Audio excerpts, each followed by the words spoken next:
coming up soon, right? Everyone must be busy buying things to make their homes more festive now. Wonder what this year's theme is going to be. Oh, Paimon can't wait to find out! Let's head to Liyue Harbor and ask around! Kuching and Charlotte! Paimon never thought she'd see you two together. Nice to see you again, Traveler and Paimon. Oh, we're not interrupting anything, are we? Not at all. I wasn't in the middle of an interview or anything. I was just asking Miss Kuching about purchasing a kite. A kite? Are you buying some regional specialties to bring back to Fontaine? Well, yes. And... It seems you haven't heard yet. The theme of this year's Lantern Rite is kites. Oh, so that's why Paimon has seen so many floating in the sky. Liyue Harbor is always changing, so it is only fitting that Lantern Rite should change in turn. The Qixing believes it would benefit Liyue to build on our own cultural foundation by embracing the technologies of other nations. After all, it is said that the stones of another mountain may serve to better polish one's own jade. yeah, remember my business meeting with Tianquan Ningguang the last time I was in Liyue Harbor? That's what it was about. But all I really did was use my network to introduce Lady Ningguang to some interesting people. I'm not sure that quite counts as fostering cooperation. In the end, we decided to combine Liyue's traditional art of kite making with Fontaine's mechanical vertical lifting device. Mechanical lifting device? Sounds pretty impressive. But don't kites just use the wind to fly? Why would you need to add something mechanical? Well, you've actually just answered your own question, Paimon. How high and far a kite can fly depends as much on the weather conditions as on the skill of the person holding the string. But as soon as there's no wind, you can only flail about helplessly like a sweet flower medaka out of water. Experience doesn't matter at that point.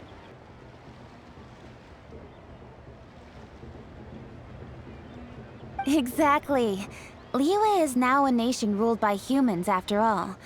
It's about time we had the power to make a kite fly, don't you think?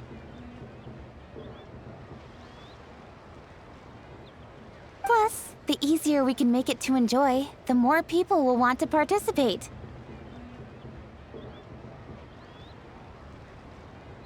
Right? I also thought it was a novel idea. Plus, it shouldn't cost much to do. With Miss Charlotte's help, everything has gone smoothly. Our new mechanical kites are already available to purchase from a stall in the harbor. We're having trouble keeping up with demand. We also gave quite a bit of thought to the price. We didn't want it to be too much more expensive than a traditional kite. Cool! Turns out you two and Ningguang like playing with toys just as much as Paimon!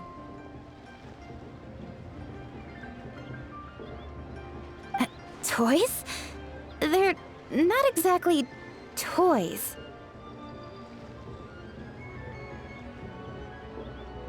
You see, Miss Kuching? That does seem to be everyone's first reaction.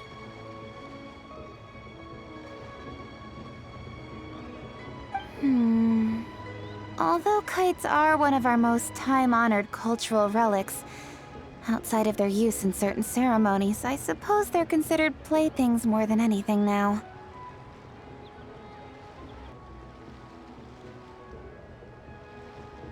But to me, there's so much more than that. Think for a second about how remarkable it is that a flimsy paper kite attached to a string has the capacity to touch the sky. It is this slight piece of paper that also carries the weight of Liyue's cultural traditions. There's an old poem that goes, "O kite born of paper, flying true and sound, a lone traveler wanders, just waiting to be found."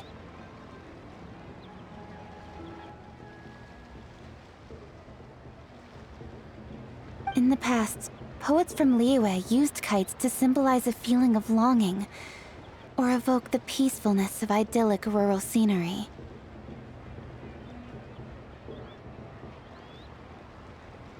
If the people of today can derive enjoyment from this activity, they will not only be more likely to better appreciate the tradition, but also to pass it down to the people of tomorrow.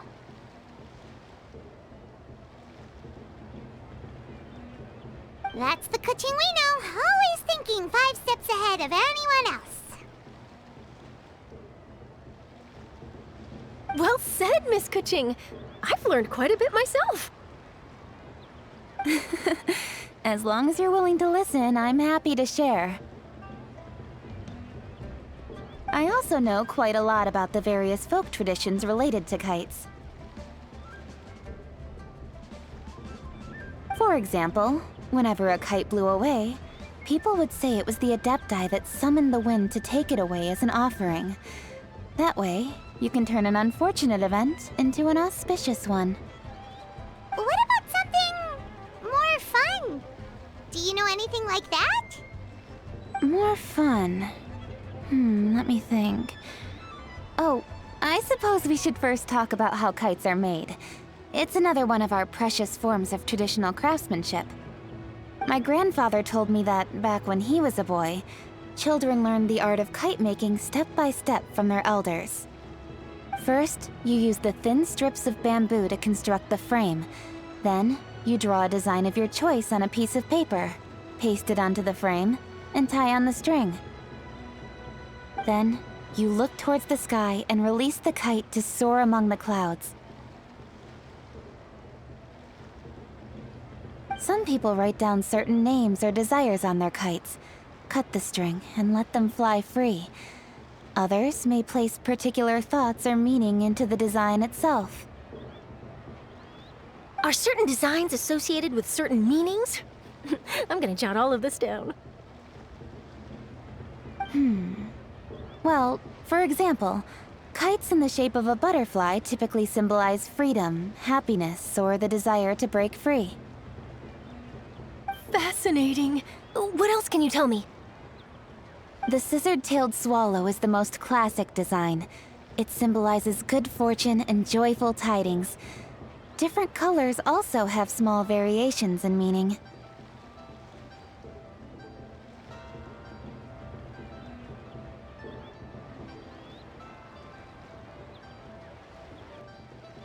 Are these commonly understood meanings and symbols in Liyue? Kind of like the language of flowers in Fontaine. I believe so. Most have probably heard something about it from their elders at some point. If you're interested, Miss Charlotte, I have several books on the topic that I could lend you. They could be a useful reference.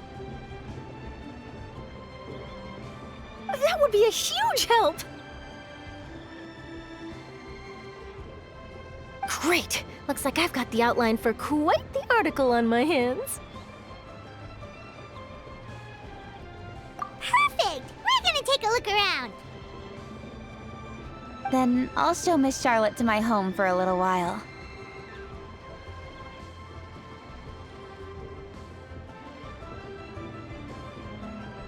I almost forgot. The Ministry of Civil Affairs is hosting a kite flying contest on the night of Lantern Rite. If you're interested, you're more than welcome to bring a kite and participate. The rules are simple. Whoever flies their kite the highest and furthest within the time limit will receive a special honor along with a secret prize. I've already prepared more than enough empty film for the event. I can see the spectacle already. Oh, Paimon was on board the moment you said secret prize. Then I'll look forward to seeing your performance. You bet! See you then!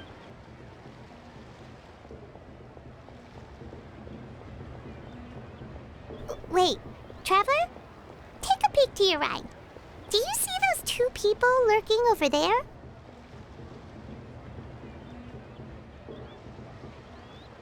Is it just Paimon? Or were they staring at us the whole time we were talking to Qiaoying and Charlotte just now? They seem fishy.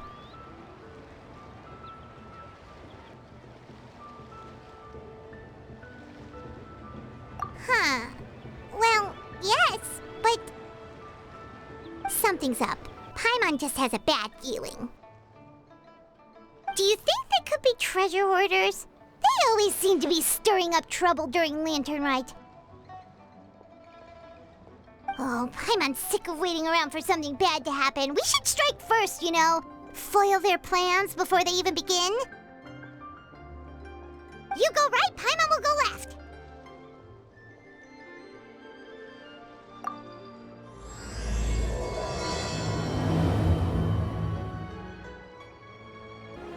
Oh.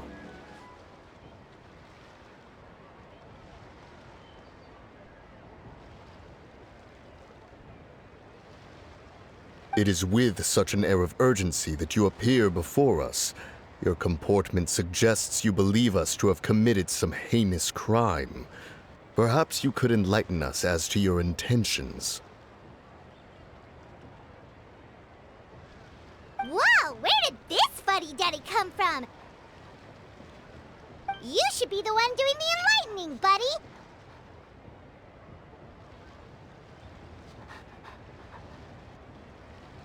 Don't think we didn't notice you eavesdropping. One look and we could tell you were up to no good. Tell us everything, starting with your name.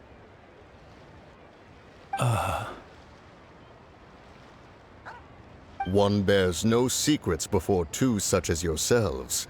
You stand in the presence of the mighty and illuminated Adeptus, Moon Carver. For the purpose of this foray into the mortal realm, however, you may address one as Hojong. You kidding? That deer's got his head stuck so far up in the clouds, there's no way he'd humble himself down here with the rest of us.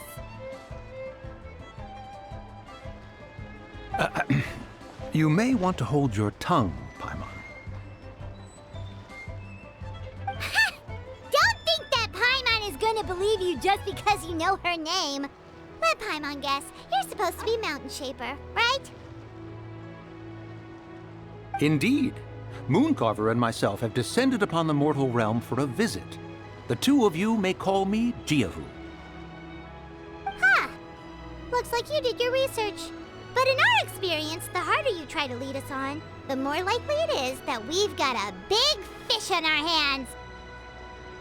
We'll go straight to the Millilith and have you arrested for impersonating a Death-Eye. Preposterous! Utterly preposterous!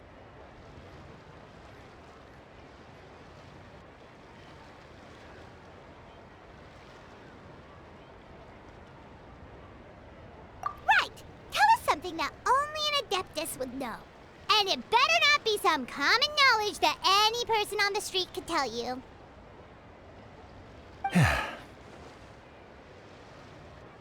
During the last Lantern Rite, we gathered at Mount Hulao with Rex Lapis and made use of Cloud Retainer's supreme cuisine machine to prepare bamboo shoot soup. Perhaps you have some recollection? The flavor of that soup was more than enough to whet one's appetite. As such, Cloud Retainer assented to my use of the device beyond that singular occasion, providing other recipes to boot. Since then, one has dabbled in the pleasures of the culinary arts whenever time allows. Dabbled? Upon one's last sojourn to your mountain, did you not immediately attempt to hide the device behind a chunk of amber as soon as one's presence was known?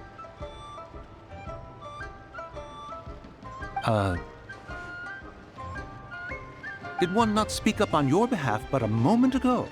This is how you choose to repay that kindness?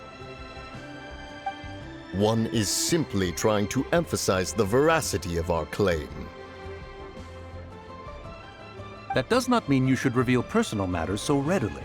They might think one bears no difference from Cloud Retainer. Forget it. One does not have the breath to waste on such petty trifles.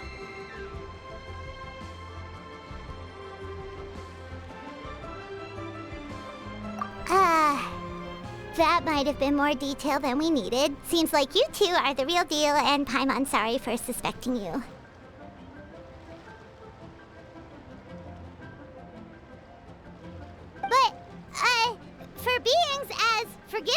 Excuse yourselves! This is just water under the bridge, right?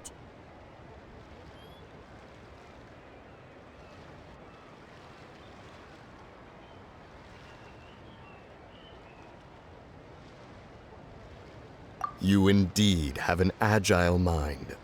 Cloud Retainer was not mistaken in her high estimation of you. Paimon's still curious about something. It's just...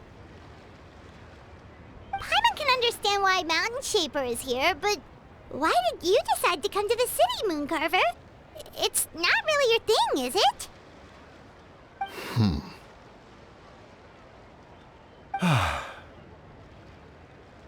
It is but an inevitable eventuality.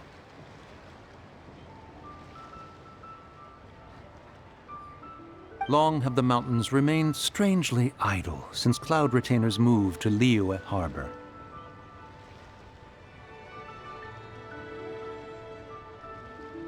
With Lantern Rite near at hand, one would expect Cloud Retainer to provide us with an account of the festivities in advance. Yet to this day, she has failed to appear. Cloud Retainer is hardly the forgetful sort. One must never rest idle in the face of that which demands action. And since our acquaintances dwell in Liyue Harbor, we had to travel here in human form to avail ourselves of their aid, Cloud Retainers in this case. But a moment ago, one heard you speak of a mechanical kite of sorts. It appears the essence of the situation has hitherto revealed itself. Now it is time for one to retire back to one's abode.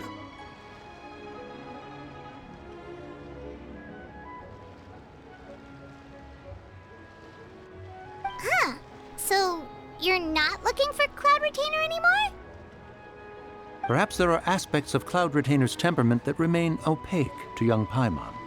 Given one's understanding, one can only imagine the anger that now consumes her. Cloud Retainer is of a proud and arrogant disposition. She holds the belief that her skill in mechanics surpasses that of all others. One can be quite certain it is hardly with an open mind that she regards the arrival of this new technology. One surmises that she has shut herself away, refused all company, and buried herself in the study of her own creations. To call on her would only invite her rebuke. However, if you do happen to cross paths with her over the next few days, do pass along one's regards. Sure, leave it to us. Have a safe trip back, enjoy the scenery, and happy Lantern Rite! Thank you for your kind words. We shall now depart. We got all worked up for nothing, huh? All that trouble and it turned out to be people we knew all along!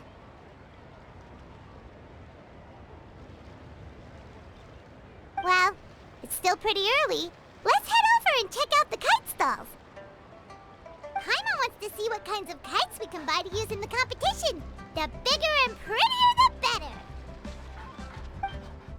better. Welcome! Are the two of you looking to buy a kite? Would you like me to go over the different designs? Ooh, a scissor-tail swallow! And a butterfly! And... oh! This jade chamber design is our newest. It's been selling like crazy over the past 2 days. Does it also have a unique meaning? Of course. The jade chamber symbolizes wealth and abundance. The kite bearing its design is said to bring riches in the future to those who fly it. Oh, now that's Paimon's kind of kite! I apologize for the interruption, but are all your wares in order, Miss Genuine? Yes, they're just over there. The paper, bamboo, and dyes. All the necessary kite-making materials. Wonderful! I'll pack them up and get a guard to deliver the goods to Yilong Wharf for you.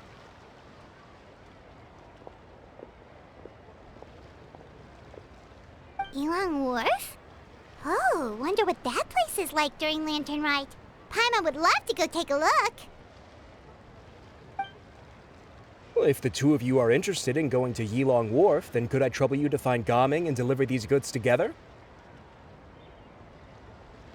Is Gaming the guard you just mentioned? Yes. The communications office handles shipments and transports around Liyue. He works for the Secure Transport Agency, one of our sub-organizations. The problem is, many of my colleagues have taken leave during Lantern Rite to spend time with their families, so our available workforce has seen a dramatic decrease recently. If you were willing to help out, then I could get a head start on my next appointment. You do seem really pressed for time.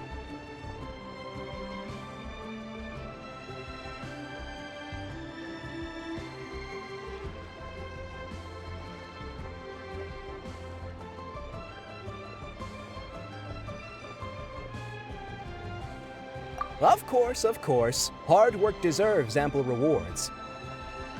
Now, at this time of day, Gaming should be somewhere in the vicinity. Just follow the main road until you see the head of a Wushu dance costume. Should be on your right. Be sure to come back if you'd like to buy a kite. I'll even give you a discount.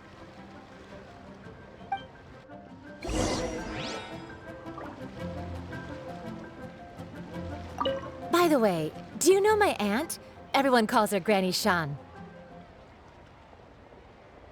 I've heard her mention Gaming before. Apparently he's a nice, outgoing fellow and all-around good guy.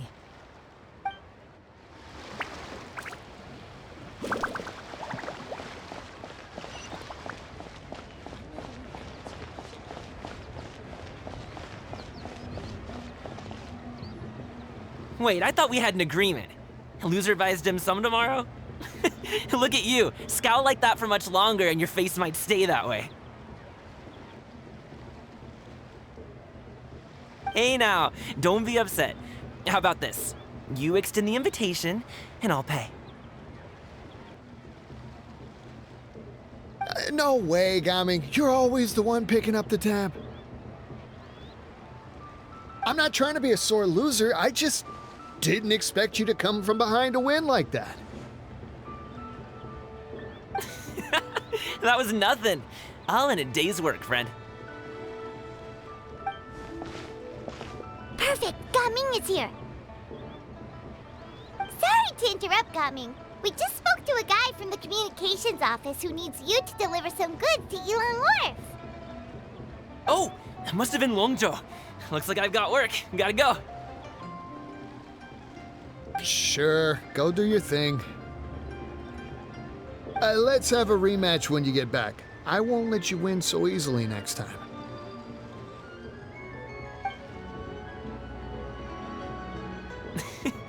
Alrighty, you can hand the goods over to me. Must have been heavy hauling them all this way. Let me take them off your hands. It wasn't that bad. It's just some kite-making materials. Plus, we didn't have to walk very far. Kite-making materials. I see.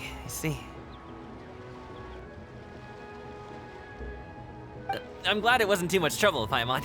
Still, I owe you one. Ah, and you must be the traveler. It's nice to meet you. Thanks for your help. Huh? You know us? There probably aren't many in Liyue who don't. I've heard quite a bit about you two. You're quite well known around these parts. Oh, and please excuse Longzhou if he forgot to thank you. Take my thanks in his place. He's a good guy. He's just been super busy lately, running around from place to place. Don't be too hard on him, yeah? So, you here for Lantern Rite? Yep. It's always so lively this time of year. We were actually hoping we could tag along to Yilong Wharf and have a look around. Perfect. We'll go together then. I'm good with directions, so just follow me. Trust me, I know my way around.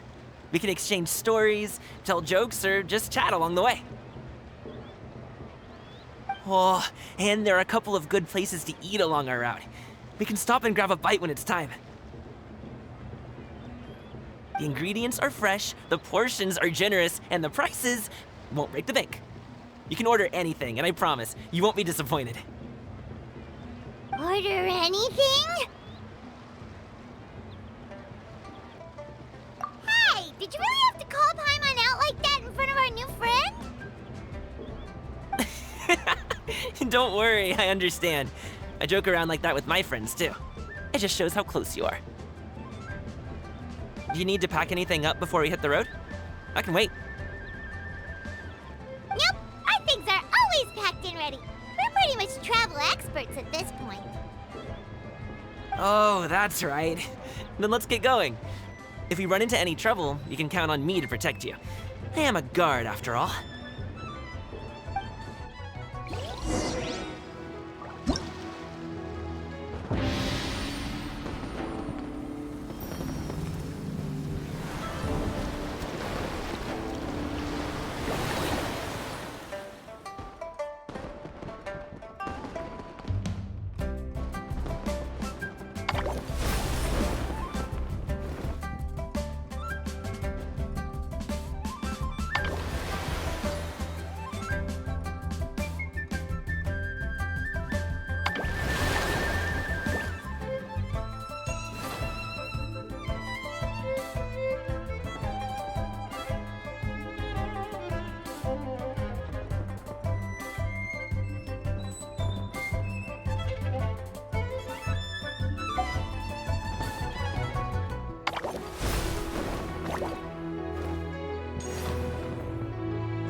you're back. Jeez, guys, where'd you go? One moment you were there, the next you disappeared. You scared the life out of me. We're so sorry. We were just, it's kinda hard to explain. Fair enough. Well, the mountain road is pretty hazardous, and it's easy to get lost in the fog. So from here on out, stay close to me. Got it! Let's keep going! Ooh, the docks are just a bit further. One step at a time. Hang in there.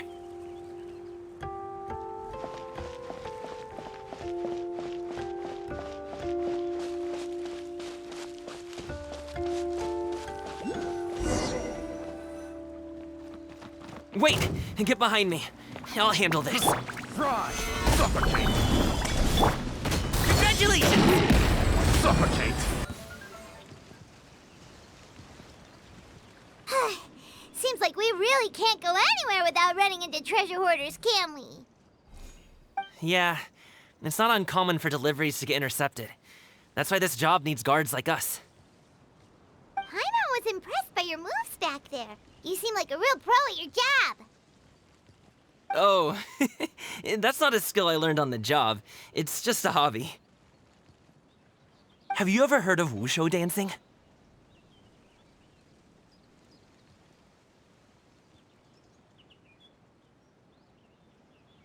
Really? Wushu dancing is famous in Chunyu Vale. Performers might be invited to promote the opening of a business or to spread good fortune during a holiday season. But I must admit, it has nothing on the popularity of the Liyue opera. I'm also well aware that people in Liyue Harbor aren't exactly jumping at the chance to watch wushu dancing, so it's not something I do full-time. Huh? You have 2 jobs? How do you have the energy to do all that? It's not that tiring. You just have to take a rest. Paimon gets it, so you must sleep a lot then. Not really. Just yesterday, I stayed up all night playing cards. Oh. Let's go. The docks are just up ahead.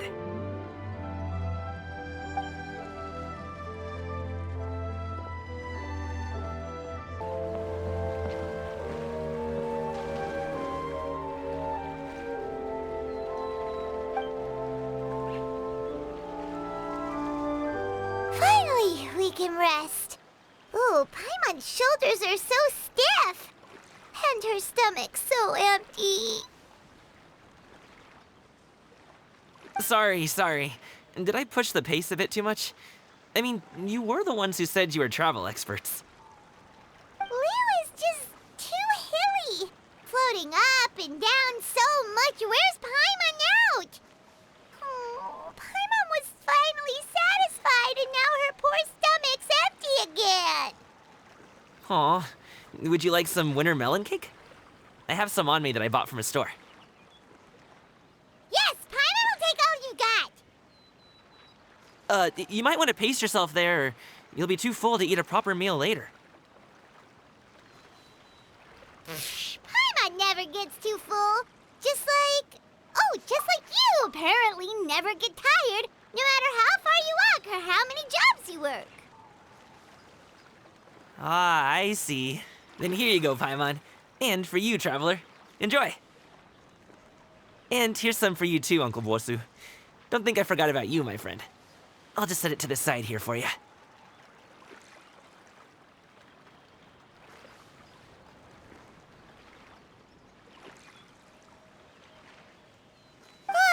That hit the spot.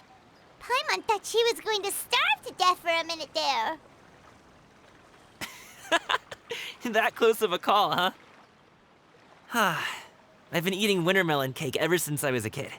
You can buy them from all sorts of places, whether it's a small vendor on the side of the road or a big restaurant in the city. But each place produces cakes with a slightly different flavor. If you like these ones, I can give you the address of the shop I bought them from.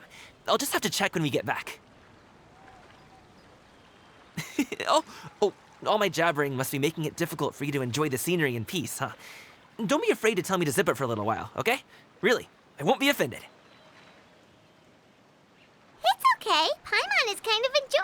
listening to your chitter-chatter.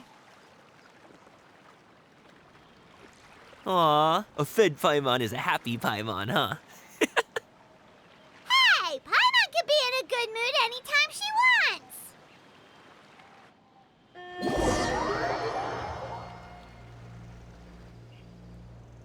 Need some fresh bamboo for this.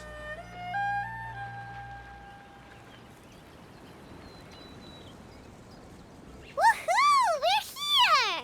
Don't forget your things, and watch your step as you get off the raft, or you're in for a swim.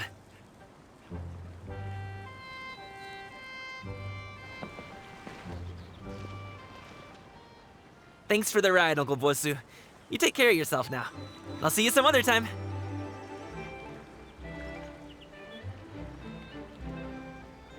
Okay, follow me. This way is fastest. We'll have to take the elevator up to the secure transport agency.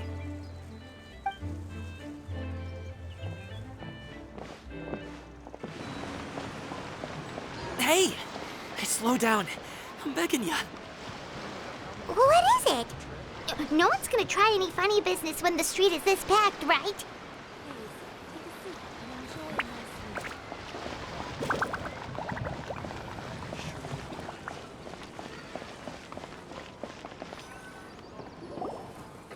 Oh, well...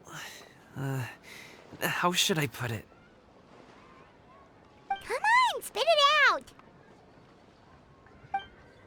Do you see that group of people over there? Those are my relatives. Wow, you sure have a big family. Once they start buying things, they won't stop perusing till it gets dark. This is bad. They're your family, not your arch enemies. What's there to be afraid of? Unless... Oh, did you do something horrible to them?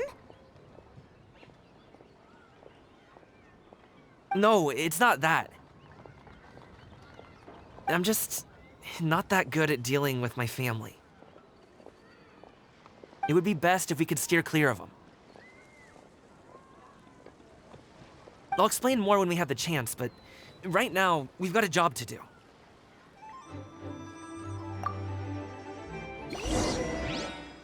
The left side looks pretty packed. Let's go straight. Slow and steady wins the race.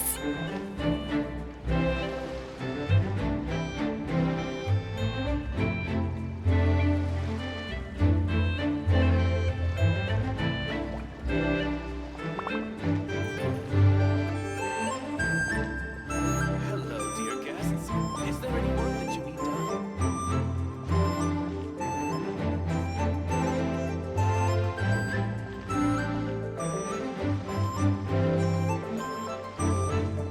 Let's wait here for a second. Maybe my aunt will leave.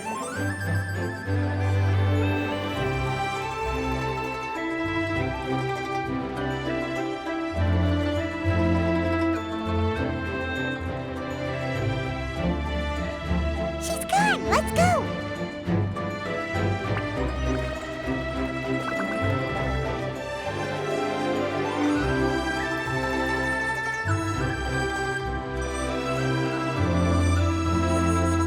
Turn left. Run! To the right and... Wow, you guys are good. I'm impressed. That was nothing. It was a piece of cake. Oh, winter melon cake to be exact. You really liked it, huh? Ooh, you know what? I'll buy you a whole bunch and pile them so high you could swim in them. As long as you don't wind up drowning, Paimon. Hey, Uncle Drigway. These are my friends, the Traveler and Paimon. They came to deliver some goods with me. So, I guess I'll go ahead and take these over to Uncle Yongzan then? Yes, thanks for your hard work. I should thank you both for your trouble as well. Please take a seat and rest for a bit. I'll prepare some tea. No need. We'll be off soon anyway. Hey, we're already here, aren't we? No harm in taking a load off for a bit. Plus, I know the Secure Transport Agency has some great Sunglo tea stashed around here somewhere. I promise you, one sip and you'll be hooked. Anyway, you just sit down and relax, Uncle Jirgwe. Who would I be if I just sat here and let you go through all this trouble? Leave this to me. I have to be up and about to drop these goods off anyway. What's a little extra time on my feet? Oh, you aren't too picky, right, Traveler? I know Paimon prefers things on the sweeter side, so I won't steep the tea too long. And I'll add some dim sum pastries on the side. Aw, you noticed what Paimon likes?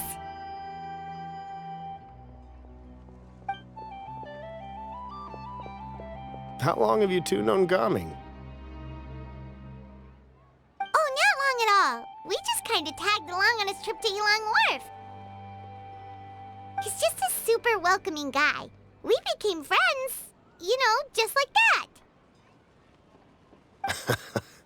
That's just how he is. He's the attentive sort. Really knows how to look after his own. A while ago, one of our guards had to take off work. Said his joints were hurting due to the rain. Gaming personally went all the way to Boo Boo Pharmacy to get some medicine for him from Dr. Baiju, then traveled through the night to deliver it back to him. That young man has such a good head on his shoulders. How can anyone not love him?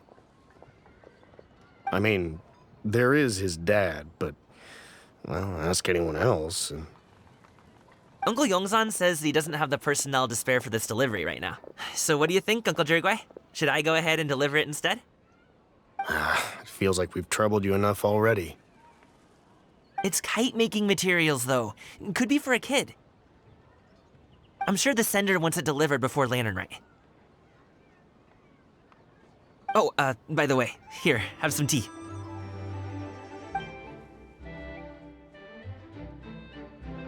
All right, then.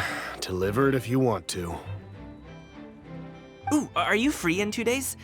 How about we grab some dim sum from Shinya Kiosk? My treat, and don't even think about trying to pay. Whoa, that's way too generous of you. Don't mention it. Just think of this as a thank you for all your help. Besides, the thing between me and my family, it's a long story. It might take some time to tell. Sounds good. Paimon never says no to free food. All right, then I'm off. See you in 2 days. Oh, and Paimon, make sure not to eat too much before then. Don't say I didn't warn you. Is he underestimating Paimon? Ha! She's just gonna have to show him how much she can really eat.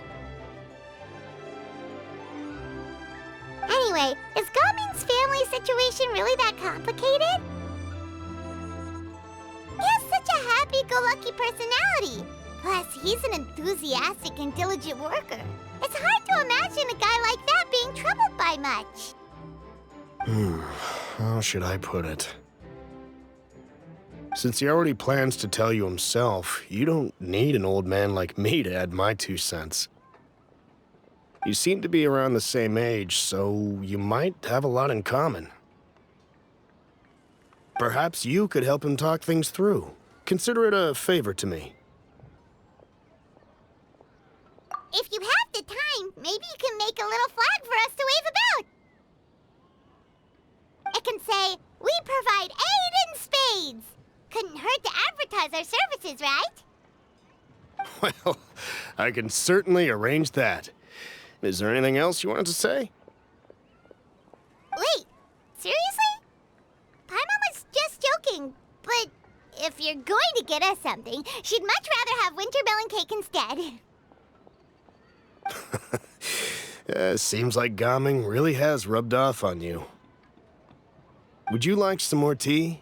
I think there's some left. No thanks. We came all this way and still haven't gotten a chance to look around the wharf.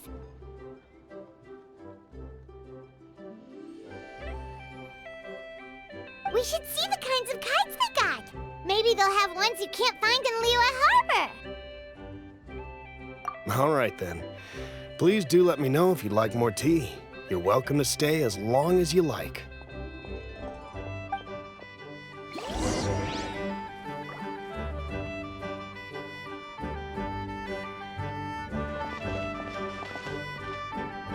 Gaming is a good kid. I just wish he could reconcile with his family. You're around the same age, so he might listen to you. Please talk things through with him.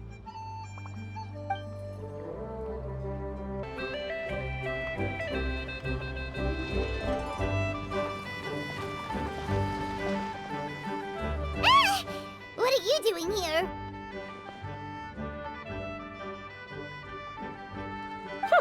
The way you speak, one might have presumed you were displeased to be in one's presence.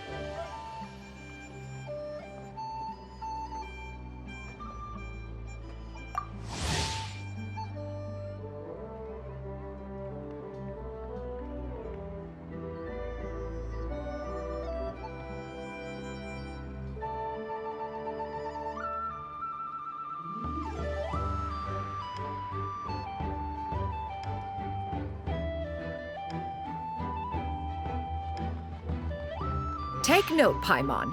You could learn a thing or two about how to respect your elders.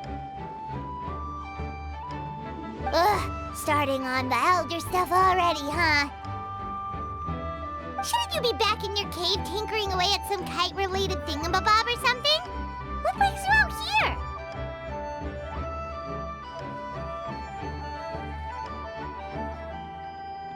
And what's with that huge box next to you? Ah! Paimon gets it. You're here to do some shopping, aren't you? And what of it? The Qixing's decision to integrate Fontanian technology into said kite-flying competition is of no consequence to oneself. Did you expect one to willfully compete against the whimsical trends of worldly sentiment, or perhaps even fall to petty sulking over such?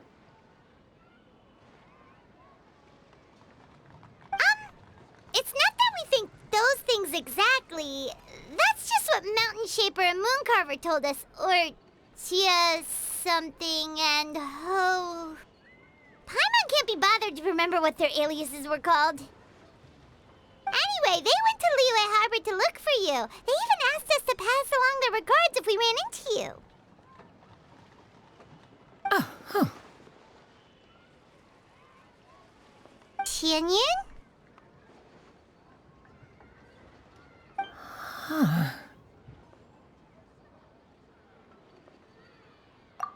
It appears time has quite flown since one's arrival in Liyue Harbor. How could one have forgotten about those two old fossils? One shall have to bring them back some divine herbs to atone for this slight. Nay, given that one has ventured all this way to Yilong Wharf, tea would be more advisable.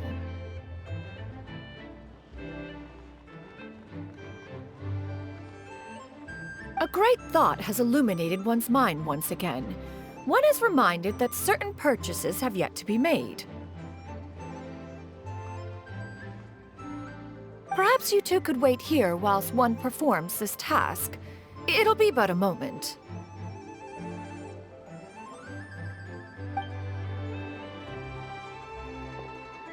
Huh? Wait, here? You really just gonna ditch us here to watch your stuff? Oh, that woman really just does whatever she wants.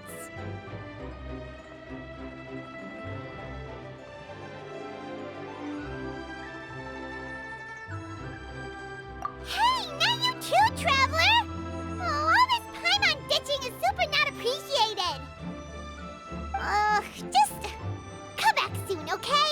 Paimon doesn't want anyone to try and steal his stuff. Welcome. Please have a look around. We only sell teas of the finest quality, sourced directly from Qiaoying Village. Might I recommend the Sunglo variety? It's one of our specialties. Now, that sounds promising. One will bring some back for those old fossils, and all will be well. 2 boxes will do. Wonderful.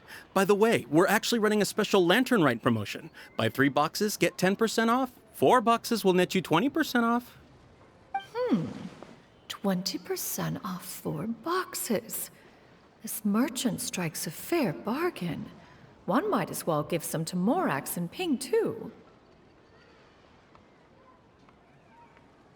Then 4 shall suffice. I see. Are you intending to give these as gifts? If so, perhaps I can interest you in these exquisite gift sets. Buy 10, get half off. Look at the magnificent design, and the red ribbon gives quite the festive flair, don't you think? Such a gift would be sure to impress any lucky friend or family member. 10 boxes. Seems rather excessive. But if one factors in the Conqueror of Demons and one's disciples...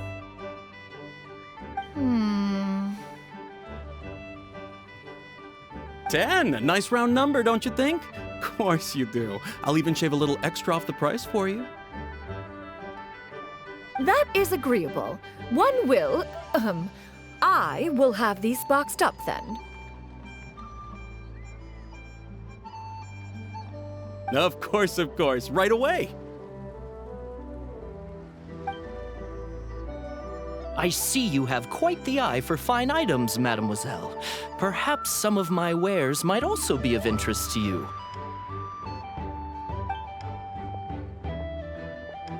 I'm a toy merchant from Fontaine. You'll get nothing but the finest and most intricate clockwork toys Mora can buy here, each one sure to be a source of endless amusement.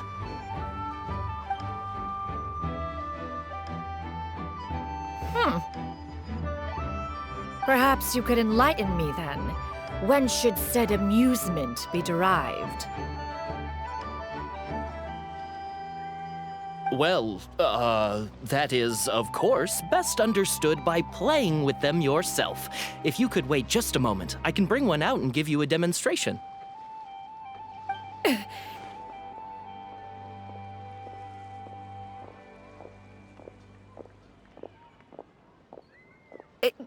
There is no need for that.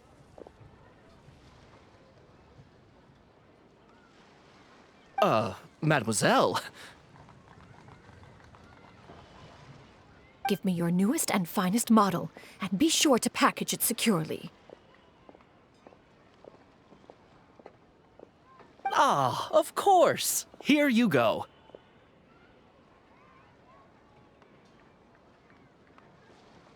The instruction manual is... I can do without, thank you. Oh, many watchful eyes surround this place.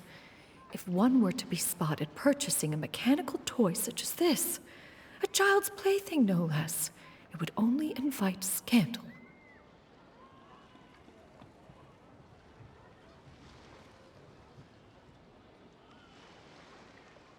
There is no harm in bringing it back to study in secret.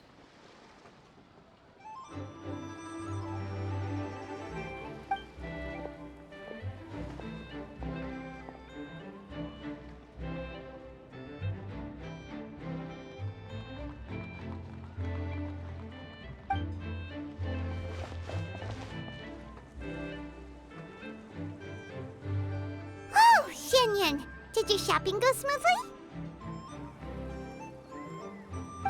Naturally. One may not delight in social interactions, but that does not mean one lacks said faculties.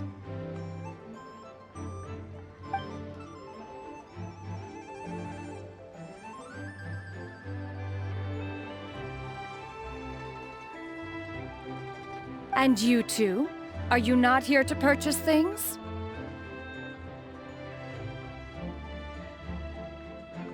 We just haven't had time yet. It doesn't look like there are any kite stalls around Elong Wharf, but it does look like there are lots of goods from Fontaine. You are also planning to participate in the kite flying competition, then? One means to say, you along with all the other youths. One has been entreated to share one's kite-making expertise, and indeed, there was little one could do about such persistent supplication. One moment energetic and earnest, and dejected the next.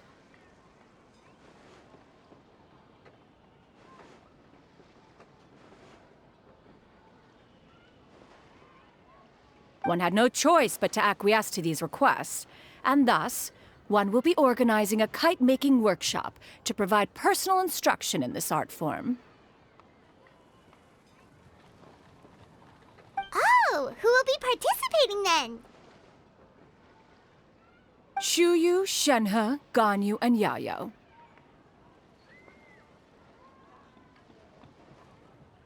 Wow, that's quite a few people.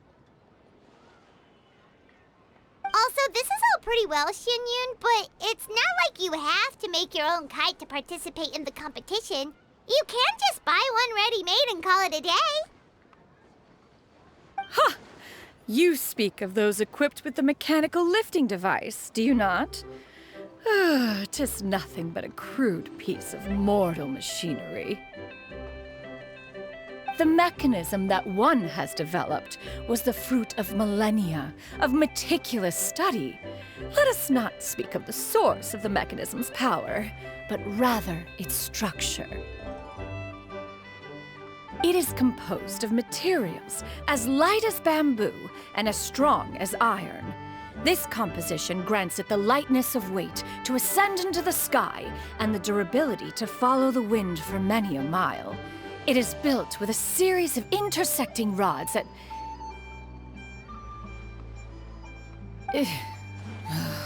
Never mind. It is unlikely the two of you will understand, even should one expend the effort to explain. One is better off saving one's breath. It sure seems like you want to talk about it, though. So, will you be attending the workshop or not? Huh? Wait, you've been trying to invite us this entire time? All right then. No need to prepare the materials in any case. One has it all sorted. Arrive at Mount Outsong in 2 days. I shall be expecting you around midday. Are you leaving? Don't you want a guard to help you with that big box of yours?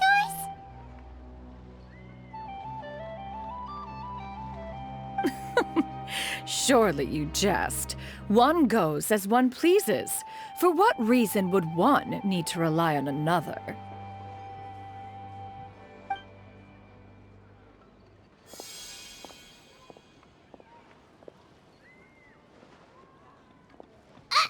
It can float? What kind of invention is that? One calls it the floating toting device. Huh. She seems pretty proud of that one. Look at her walk down the street. She seems so confident, but everyone around her is looking at her all funny. Paimon wonders... never mind. But anyway, that box of hers seems to be full of those mechanical lifty thingamabobs. Not that Paimon was peeking or anything. She just, got a bit unsteady for a second and accidentally brushed the embroidery on top. And wouldn't you know it, all the stuff inside almost came bursting out. Paimon even went out of her way to keep it all together. All Paimon say is that Xianyun sure does try hard to save face. What did she call it again? A crude piece of mortal machinery? Paimon bet she just can't wait to take it apart and see how it's made. Totally. We should probably act like we didn't see anything, though. You know, in consideration of her feelings and all. After all, that is the propriety with which one should comport oneself. When it comes to an elder, right?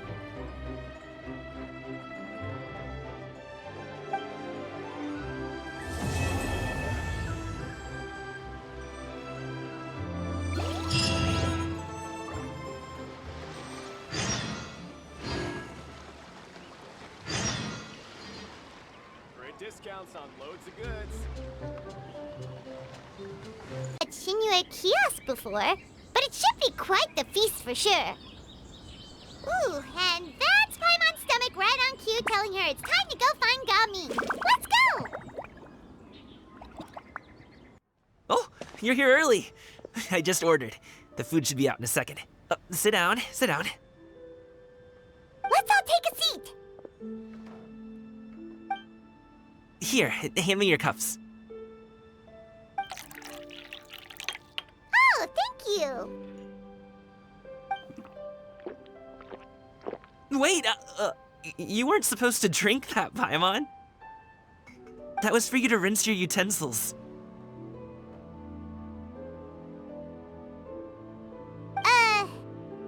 That's a thing?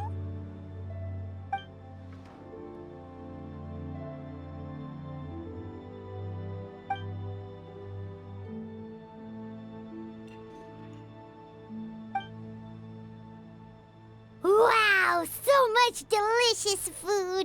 Do you really eat all this just for breakfast? That's just how we do it where I'm from. Most of the time, though, I don't eat lunch after dim sum.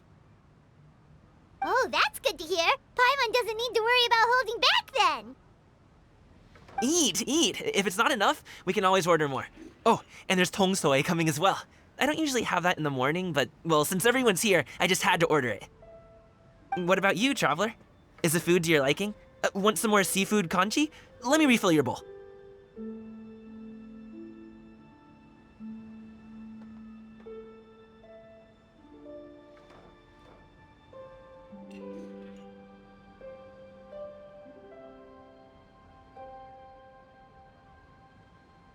Paimon's gonna take you up on that. Fill it up nice and full and make sure she gets a few extra shrimp. Thanks!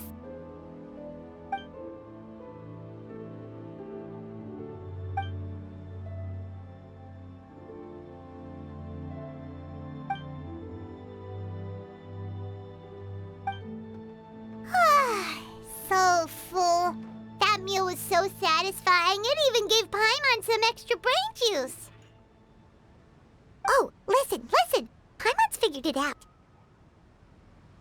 Let's think about this for a second, Gaming. You invited us to this awesome restaurant and ordered a whole table full of expensive dim sum just for the three of us. Well, you must be hiding the fact that you're some young master from a rich family. That would explain why you try to keep your friends and family away from each other. Are you confusing me with Xingqiu? Huh? You know Xingqiu? You sure know a lot of people. Well, when you're on the road as much as I am, you hear all sorts of rumors. Sometimes they're true, sometimes they're not. What it comes down to is being able to tell the difference. More often than not, that means knocking on some doors to find out for yourself. Oh, you truly are a man of many talents, young Master Gaming. Okay, enough with the teasing. Sorry to burst your bubble, Paimon, but you're wrong about my family situation. What? Oh, Paimon thought she was onto something there. My dad is just an ordinary tea merchant. Small-scale stuff, you know? It wouldn't even make sense to mention his business in the same breath as the Feiyun Commerce Guild. My dad... he always wanted me to inherit the family business, to be a merchant like him. But that's just not who I am. It's not who I ever wanted to be.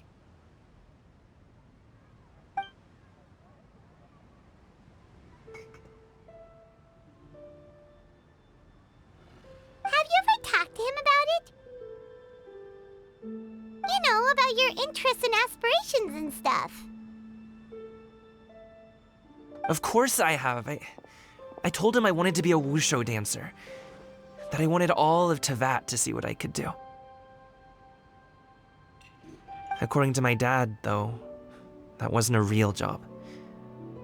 Just a child's pipe dream. Oh, that's terrible. I'm sure he thought I would come around eventually, but Wushu dancing has always been the only thing I wanted to do. One day, he tried to get me to visit some other tea merchants to start building the right relationships, but I refused to go. We got into a huge fight. We were this close to throwing hands. In the end, I was so angry that I ran away from home. I haven't been back since. Don't get on my case just yet, okay? It's not like I think I'm completely without fault. No, I know that it wasn't the right way to go about things. But my dad's stubborn. No matter how hard I tried to convince him, it just went in one ear and out the other. There was no changing his mind. I knew talking would only get me so far, but if I made it big in Liyue Harbor, the results could speak for themselves. Coming.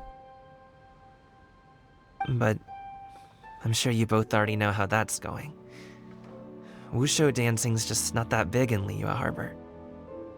In the past, I would go door to door from store to store, asking if they would be interested in hiring a performer. Most times, I wound up eating nothing but humble pie. And you can't just rely on dreams to put food on the table, right? So, I found a job as a guard to make some money. And now I have enough to get by and then some. Still, change takes time. Gotta take it slow, you know? Paimon understands. Okay, enough of all that serious talk. Our tea's getting cold. Ooh, let's do something fun this afternoon. What do you say, huh? I'll organize. Actually, we kinda already have plans this afternoon. We told Qiaoying that we would go to her kite-making workshop. Oh? Are you interested in kite-making, Gaming? Oh, no. It's just that I happen to know Auntie Qiaoying.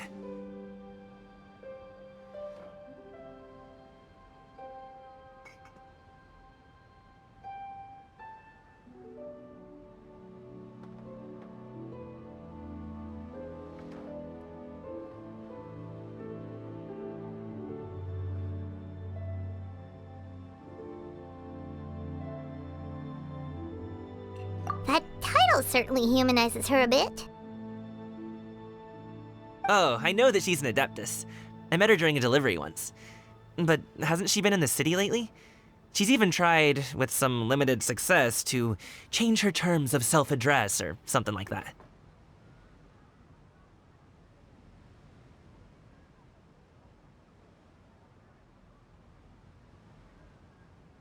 She came to see me a few days ago to ask about luminescent dyes. Oh, wait a second. She doesn't plan on putting those on a kite, does she? Is that not something you can do? It's one thing to use it on cloth, but applying it to paper is another matter entirely. Why couldn't she tell me what she wanted them for? Yeah, she does seem to have trouble with that sometimes. It would be such a shame if everyone worked so hard on their kites only for them to get ruined in the end. Okay, I'll go with you. If Auntie Qiaoying wants to use those dyes on a kite, the formula will need to be changed. Great! The more the merrier!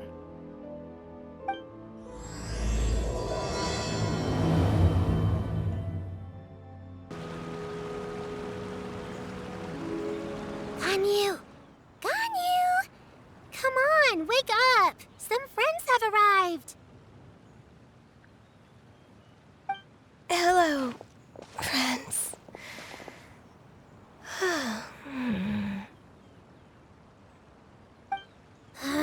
Ganyu!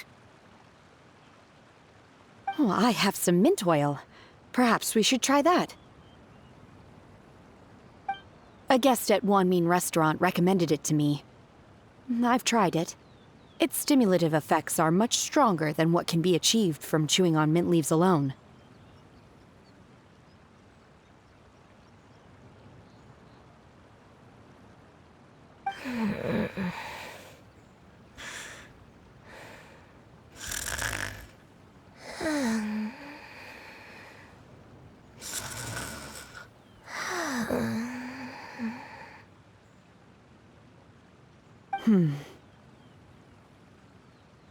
Apologies in advance.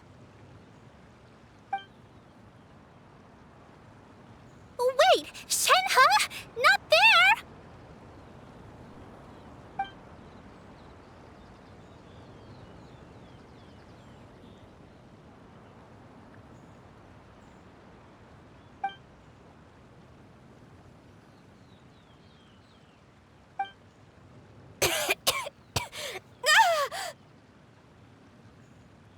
See? It worked. She's awake. Are you okay, Ganyu? Do you need some water? Or maybe something to eat? I'm fine. I just feel chilly all over. Huh. Was it that effective?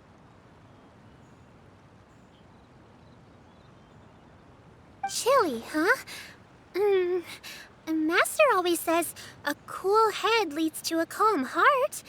So, does this mean that heat's what we need to help you, Ganyu? Paimon doesn't think that's what the expression means exactly. I feel a bit better now. Was I asleep? Must have been around the time I usually take my midday nap.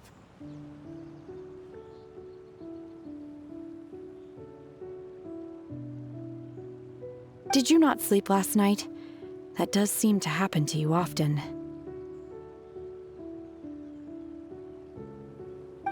Perhaps you should come work at Wanmin Restaurant with me. We get off at 10 on the dot every night without fail.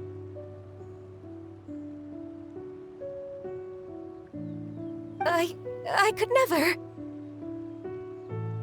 I'm sorry. I seem to have missed your name. You are... Me? My name is Gaming. I work as a guard for the Secure Transport Agency. Gaming. The name sounds familiar. I believe I've heard your name mentioned around the Ministry of Civil Affairs. People tell me you're an extremely enthusiastic worker, and you are very generous with your help. Well, you know me. Or, I guess you don't. My name is Ganyu. This is Shenhe, and this is Yao Yao. It's an honor to finally meet you all. Oh, you must be here for Auntie Xianyun's kite-making workshop, right? Yes. I have neither made nor flown a kite before. As long as Master is willing to teach, I am willing to learn. Me too! I want to participate in the kite flying competition with my best friend! Plus, it's more meaningful if you make the kite yourself, right? Your best friend didn't come with you? Well, Chi-Chi's been super busy helping Dr. Baiju lately. I'll meet up with her later and give her a huge surprise. Oh, I also brought bandages and ointment with me today. It's easy to cut yourself when working with bamboo, so I thought I should come prepared. Wow, you're really thoughtful. As for myself, I'm afraid I lack some of my companion's enthusiasm. I was originally planning to buy a ready-made kite and just enjoy the festive city atmosphere with everyone. But Cloud Retainer is always going out of her way to look after her juniors, wanting us to have the best there is. She always puts us before herself. Huh. It was so thoughtful of her to arrange this workshop, so I simply couldn't let such consideration go to waste. My motivation for being here might be a little different, yes, but I'm ready to put in just as much effort as everyone else. Well, we're all here, but where the heck is Xianyun? Shouldn't she be here by now? Who is it that speaks of oneself in such an ill-tempered tone? Oh, come on! You clearly heard Paimon! Master stopped to buy grilled tigerfish to share with everyone. Come get it while it's still warm.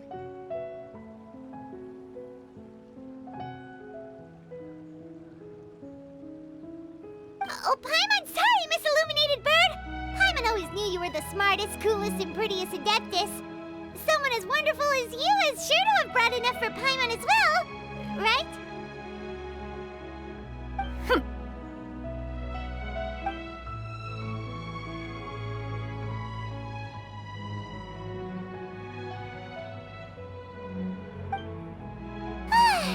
So delicious. Paimon's life is complete!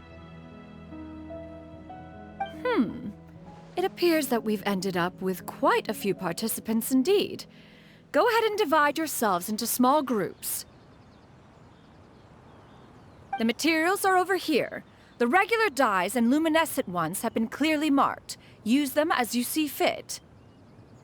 As for how to make the kite, one assumes you all made sure to listen to the instructions one provided while we were eating. Yes? Are there any questions? Paimon may have focused a little too hard on the eating and less on the listening.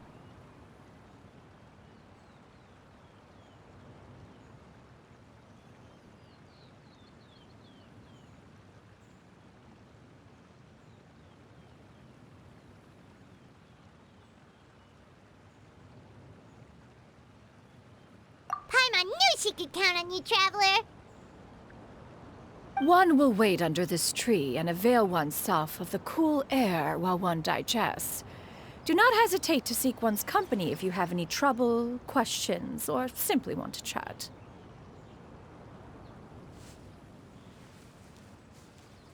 We're not in any hurry to get started. Why don't we go see what the others are up to?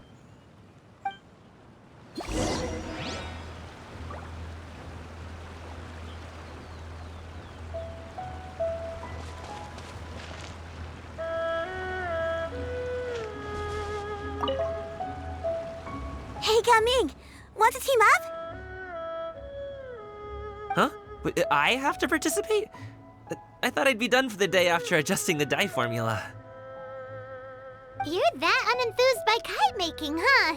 That doesn't seem like you. No, it's not that. It's just... it would take too long to explain. I guess I'll just make one then. What shape should we go with? How about a butterfly?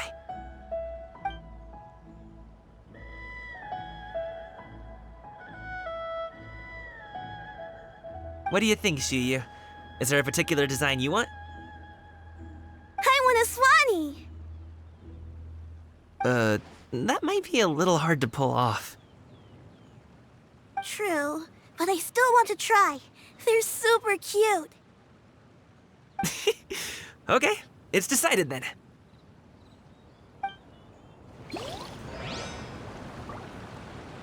Gaming, can I do the coloring?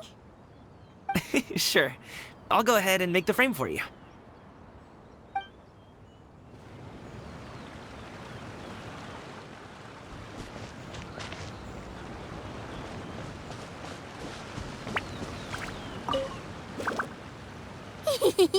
Auntie Cloud Retainer, look! Am I doing it right? Very good. Your frame is nice and sturdy. This design, is it a finch? Yep. One is looking forward to seeing your finished product. What color are you going to make it, Yao Yao? I haven't decided yet. If I make it blue, it'll be more like my friend. But if I make it gold, it'll be more like me. If you are asking for one's own opinion, one would advise choosing gold. When giving a gift, the key consideration is the recipient's feelings, is it not? One imagines your friend would much prefer a kite that reminds them of you. Oh, hey, I never told you the kite was for Chi-Chi. How did you know?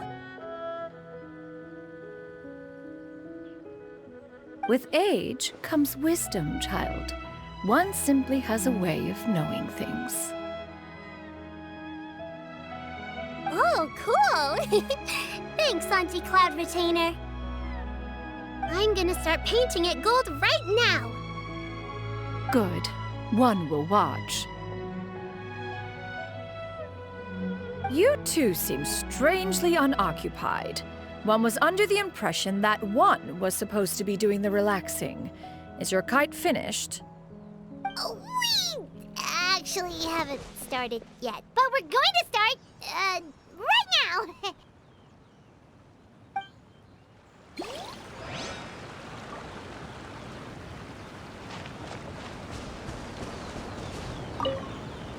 Once I get better at making kites, I'm going to make one shaped like Qiaoying. You gave him to me, and he's just the best. One is pleased that you like the gift.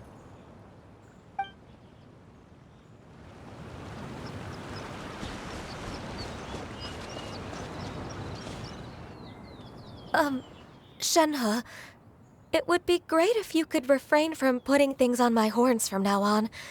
They're really quite sensitive.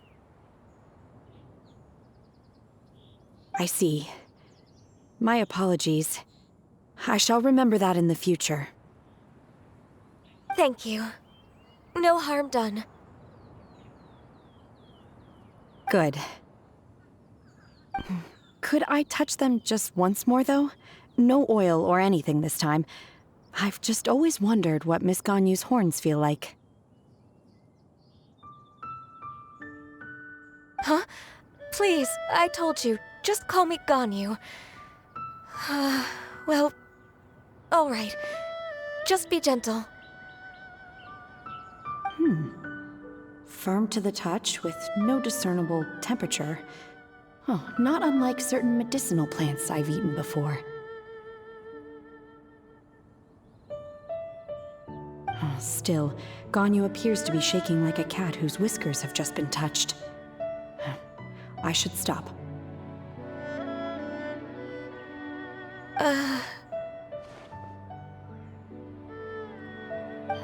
I see. Then I'll apply the oil to your forehead next time. Oh, no need. I'll just refrain from taking afternoon naps outdoors. Anyway, we should probably get started on our kite. It won't be long before Cloud Retainer comes to check on our progress. Perhaps we should just choose the most traditional style. Okay. Well, they seem to be getting along swimmingly. Let's not disturb them. We should get started on our kite now. Let's go.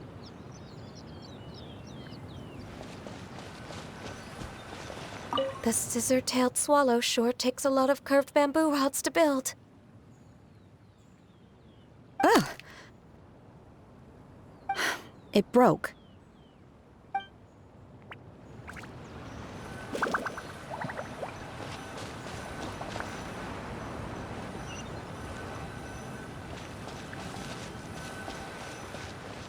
Gaming, can I do the coloring? Sure. I'll go ahead and make the frame for you.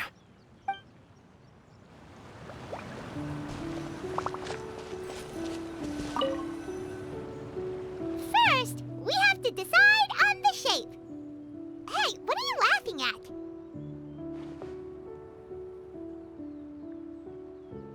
Oh, that's not a completely crazy idea. If nothing else, a Paimon-shaped kite could at least make sure you never get lost on your travels and always find the tastiest food and funnest things to do wherever you go. Maybe we're not exercising enough artistic license. Ooh, we should exaggerate this a bit. How about this? The word Paimon means the guardian angel of travelers.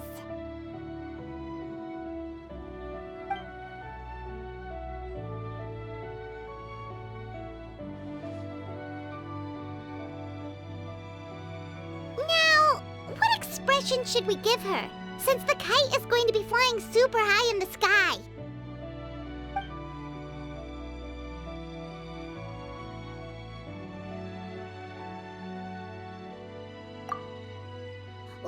Like this? The title of Champion Kite Flyer is mine!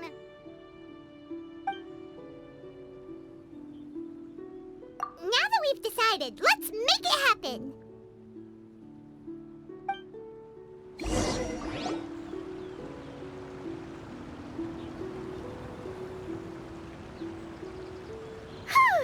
It's done! Paimon has to say, Kai Paimon might even rival real Paimon in terms of cuteness. Now we just have to attach the string, right? All right, gather around, everyone.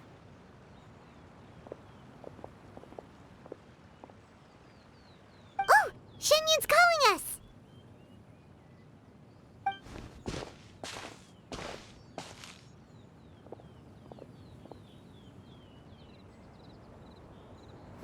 Let one take a look.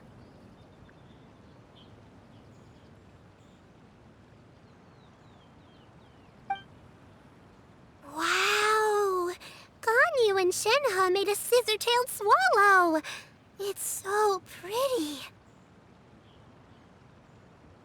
Yep. The coloring makes it look a lot like Master. If the tail wasn't split in two like that, it might even be a spitting image.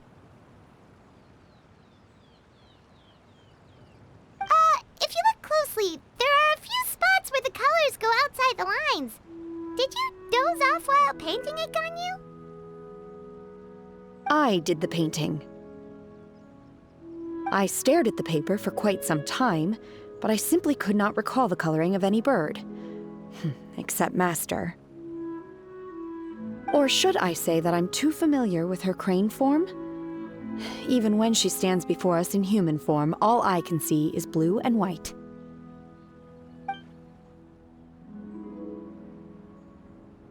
Oh, well now that you mention it, Paimon can see it too! Exactly.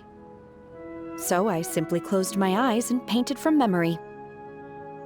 No way. You can paint with your eyes closed? Wow, the disciples of Adepti really are something. You are most filial, Shenhe. One is flattered by the likeness. The Swanee that Gaming and Shuyu made looks very majestic. I'm sure it'll look even more impressive as it soars through the sky. The eyes and ears glow in the dark, so you're sure to see it at night. Your golden finch is cute too, Yao Yao. It's all thanks to Auntie Cloud Retainer's guidance. What about your kite, Traveler?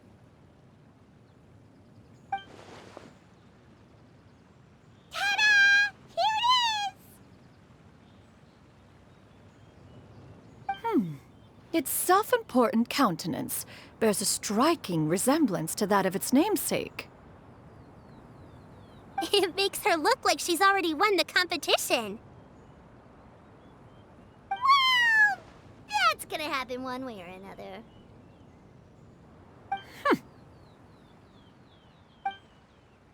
Is that the Jade Chamber? Oh?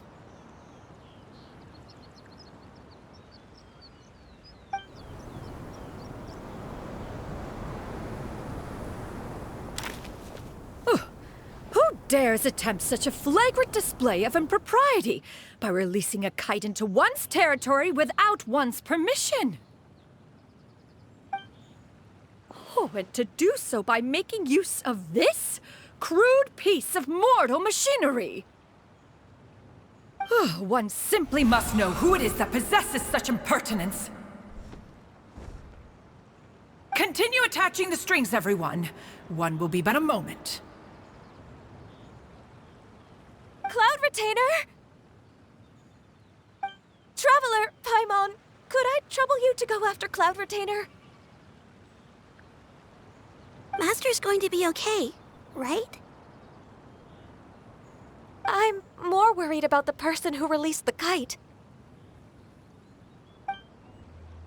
There's wind up ahead! Looks like we can glide over!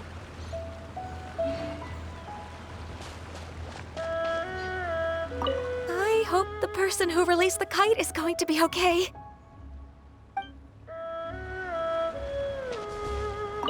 And now for the string.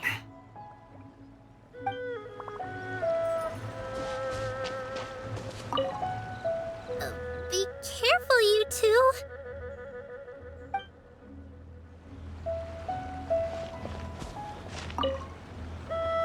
Master is not without her principles.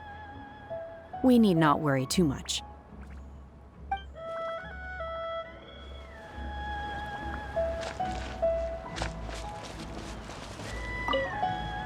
Please look after Master for me.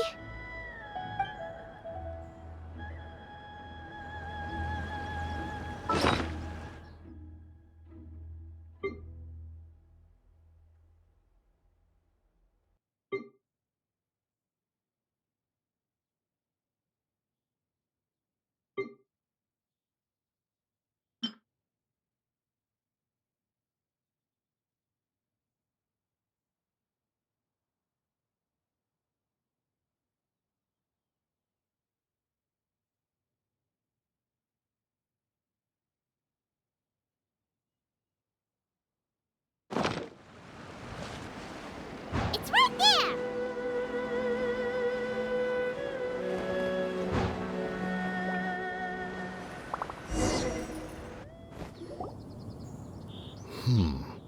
This Fontanian device of mechanical motion is quite curious indeed.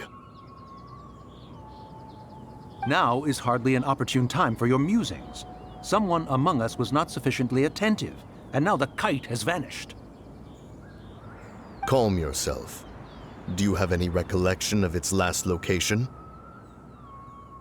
One believes it drifted in the direction of Mount Outsong. Perhaps it is mere happenstance, but one feels a certain sense of dread at the thought. Your concern is misplaced, surely. Cloud Retainer is either in the city looking after her disciples, or secluded in her abode attending to her research. She will not notice that kite. On the subject of said kite, however, one simply must remark on the genius of its windless lift technology. One cannot help but surmise that its ingenuity rivals that of Cloud Retainer's creations. Still thy tongue. If Cloud Retainer were to hear you profess such a thing, we can both say farewell to any further use of the Supreme Cuisine Machine.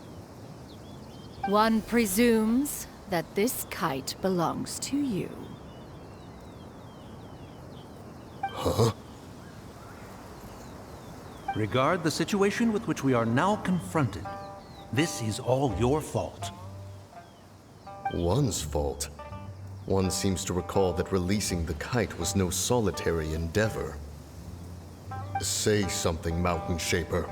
Surely you can think of something to appease her. Further explanation shall only fan the flames of her wrath. It would be better to stay silent and retire at the earliest opportunity. We can hardly avoid her forever. That may suffice during Lantern Rite. But what about the Moon Chase Festival? Sooner or later, she will discover our true identity. Hello? Go retrieve the kite. Absolutely not. You retrieve it. That is not our kite. Oh, so an adeptus such as oneself is mistaken then? Ah, you're an adeptus? Please forgive us for any impropriety. I truly possess no inkling of who could have released a kite into your esteemed domain. Pray, who could be responsible for such wanton behavior? Verily, verily, we were but delighting in the surrounding scenery. This locale is home to such exquisite... mint! Well, and if that's all, then we'll just be on our way. We finally caught up. You sure do fly fast in your illuminated bird form, Qiaoying. Mooncarver? Mountain Shaper? What are you doing here? You!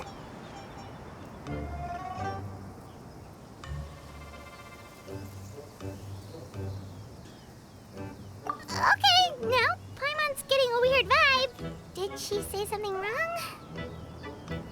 It is of no consequence. Long has one seen through their disguises. One was simply curious as to how long they would keep up the act. Then you are not angry? How could one feel anger at the sight of two old friends enjoying themselves? One is also well aware of how enticing these city novelties can be. We were simply consumed by a fit of festive spirit. Seldom do we get the opportunity to partake in the delights of the times. However, we are far from being as adept as you in matters that require a deftness of hand. No worthy kite could be born of our own making. Thus, we could only take the convenient route, so to speak. Your prowess in mechanics is unparalleled, Cloud Retainer. You wield the wind and waves themselves. Your singular talent stands unmatched across the land. Of this, we are well aware.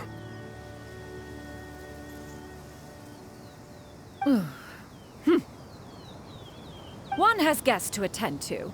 We will have to convene again some other time. Traveler, Paimon, do try to keep up. We're leaving already? All this flying from place to place is wearing Paimon out.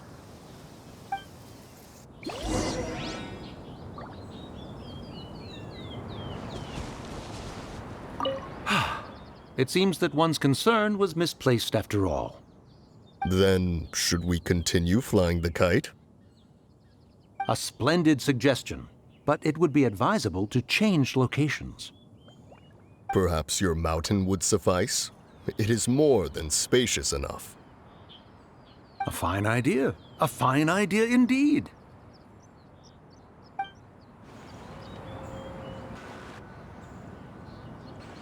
They're back.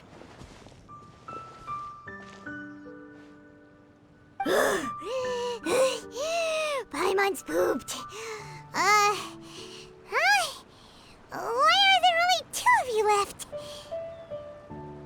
After you left, Yao Yao and Shuyu tired themselves out playing with their kites.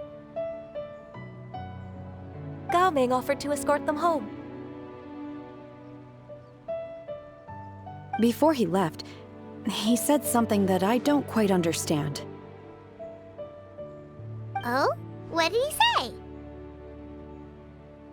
He said, a kite is always tied down no matter how far it flies or how high it soars. Its tether prevents it from ever truly flying free. He looked quite dejected as he said this. Now that you mention it, Gao Ming did seem to have a rather strange attitude towards kites. A reflection of himself. If I were a kite, I would cherish that tether as a symbol of kinship and the bonds that tie us and... Shenhe?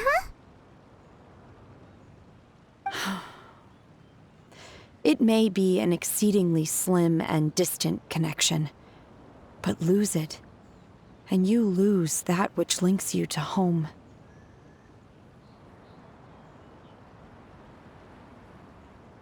If Gao Ming truly sees a kite as a reflection of himself, then I fear I understand his words even less.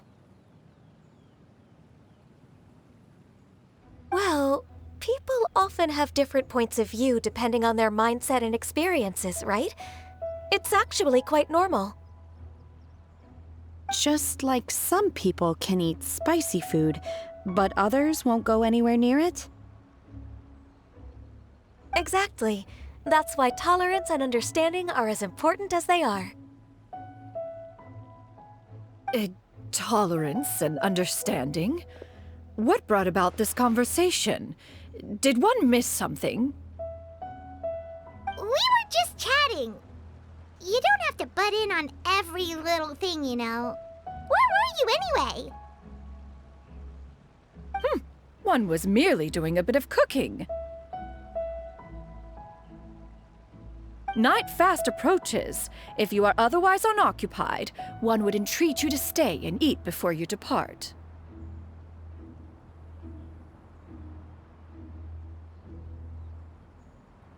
Oh, it's been so long since I've had the chance to enjoy your cooking, Cloud Retainer. Worry not. One has prepared a variety of meat and vegetable dishes. One is more than familiar with everyone's culinary proclivities. Shenhe, Ganyu, come with me. Whoa, what's with all the secrecy? You're not trying to play favorites, are you?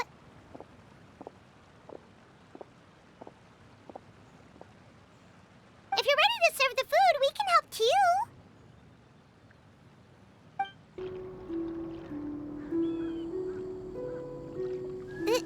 This is...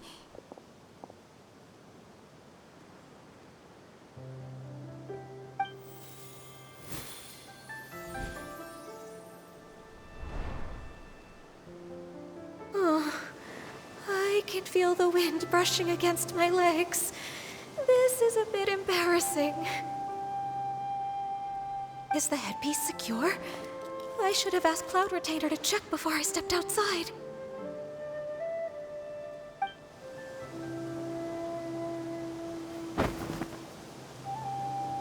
How do we look? Huh? She asked them just like that?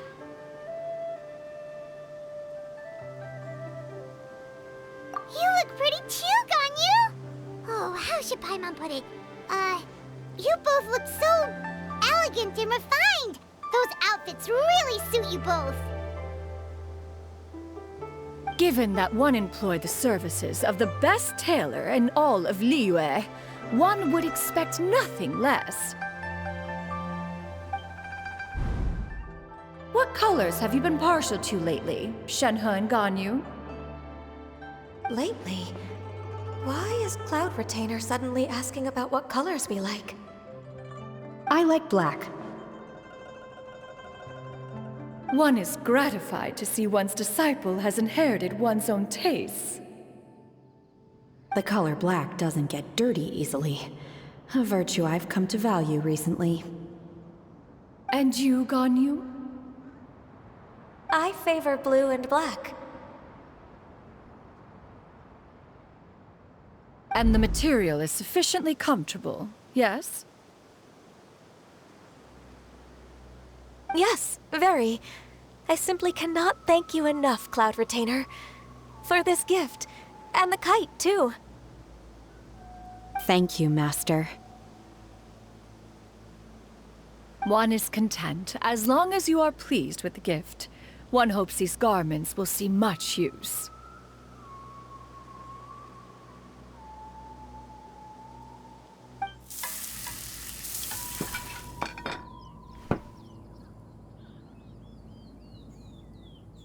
Seems like your supreme cuisine machine is just getting better and better, Xianyun! This golden crab's particularly good. The shell's deliciously crunchy, and the meat inside is so succulent and sweet! Paimon can't stop eating. It's a good thing Gaming isn't here, or Paimon would have to duel him for the food. You know, with chopsticks.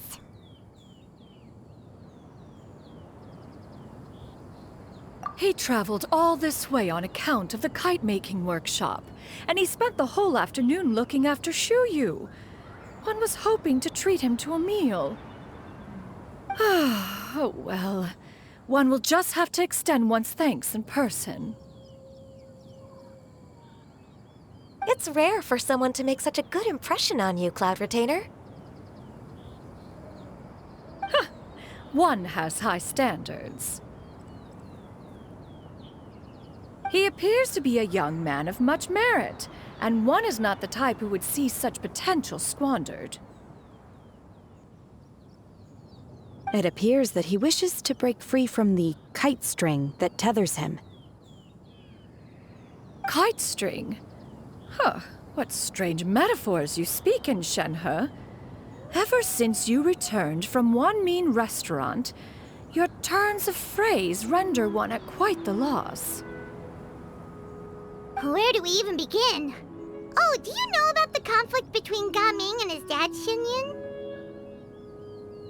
One has only heard that the two are not on good terms. He ran away from home and hasn't been back since. Oh? Ran away, you say?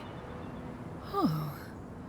One believes we would all benefit from a more thorough retelling. Start from the beginning.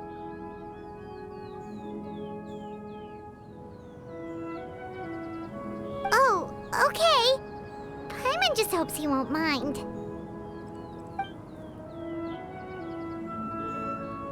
What?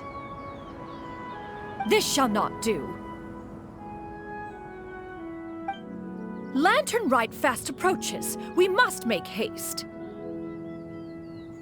As one was contacting various tailors around Liyue, one could not help but be reminded of Menogias. He possessed a singular talent for clothing design. He had an exquisite eye, not just for fabric selection and color pairing, but also for what accessories could best accentuate a garment's overall styling. At a gathering of Adepti, Bonanis once complained in secret to some of the ladies in attendance that the skirt Menogias made for her was too long and impractical, lamenting that it would only hinder her in battle.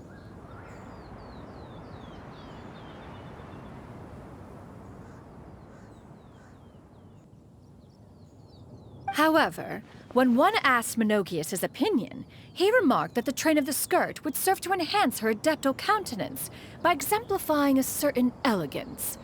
Menogias was that type of person.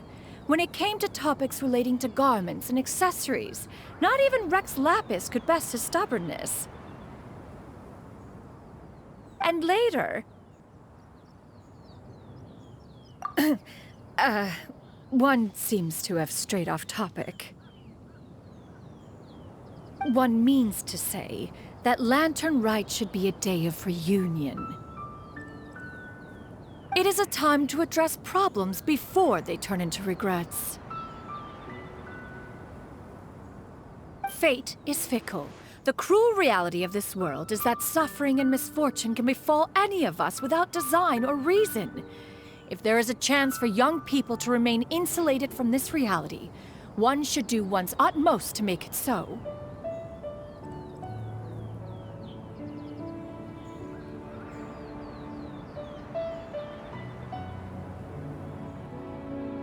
That's nice and all, but... Do you have any ideas, Cloud Retainer? Perhaps adeptal arts could be of use. No. Mechanics, perhaps. One fails to see its use in a situation such as this. Is there anything I can do to help?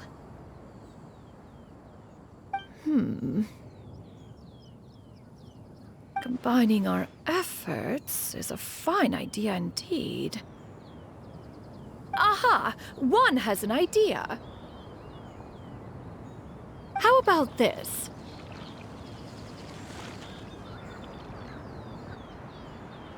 Does that make sense to everyone? Yep. Oh, Paimon really hopes this works. One's designs never fail. Now then, I counsel rest for all, and to make the necessary preparations. One shall see you in 2 days.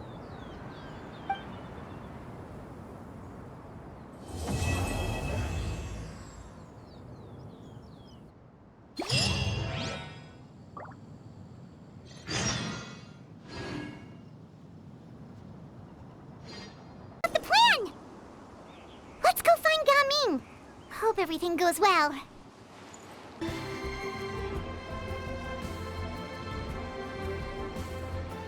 Hi, Gaming! Paimon sees you've certainly gotten an early start this morning.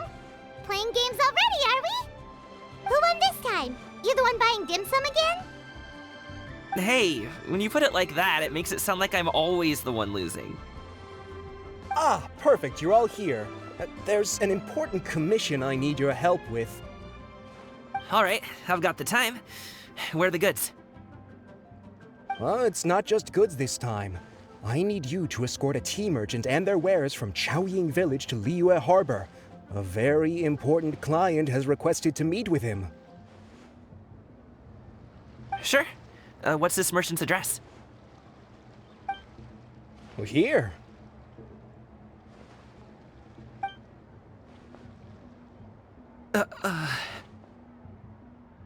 If the client's that important, then this must be a very crucial, very pressing commission, right?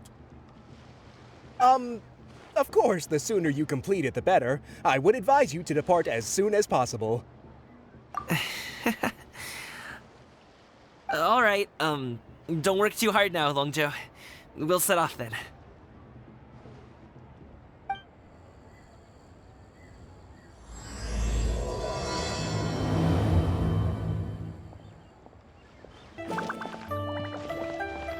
You're a bit quiet today, Gaming. Oh, do you want Paimon to tell a story? We're almost there. I'll take a rain check on that.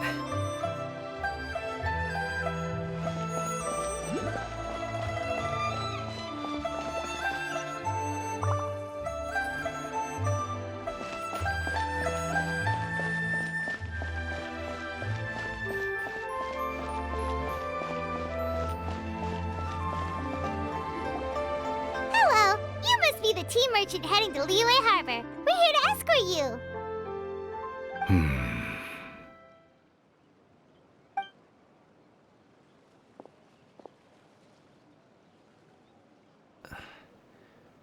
Dad? Oh, so you're Gaming's father. It's nice to meet you. Just leave this delivery to him. Trust Paimon, he's got this in the bag. Gaming is super good at what he does.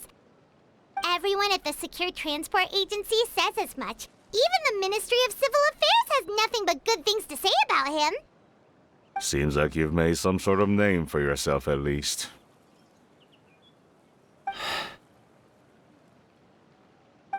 The goods are all in order? Yes, they're all here. Then let's get going. A very important client has asked for you by name. You kinda have to come with us. Paimon doesn't know how we would explain ourselves if you just didn't show up. Plus, you'd be missing out on a huge money-making opportunity. I see. I suppose I will have to trouble you all to escort me, then. Let's go. We've been walking for so long. Is anyone tired? How about we stop and rest for a bit? I'm fine. Gaming, don't you usually have some delicious snacks on you? Come on, bring them out so we can share them. I'm fine. Thank you. But the winter melon cake he gave us last time was so delicious. Have you ever tried it before, Mr. Ip? Paimon.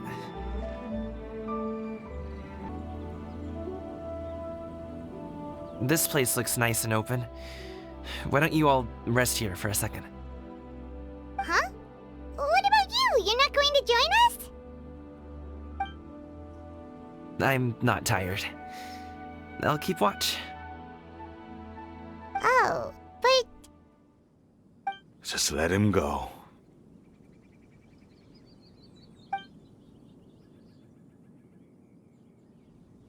Okay, we'll just share amongst ourselves then.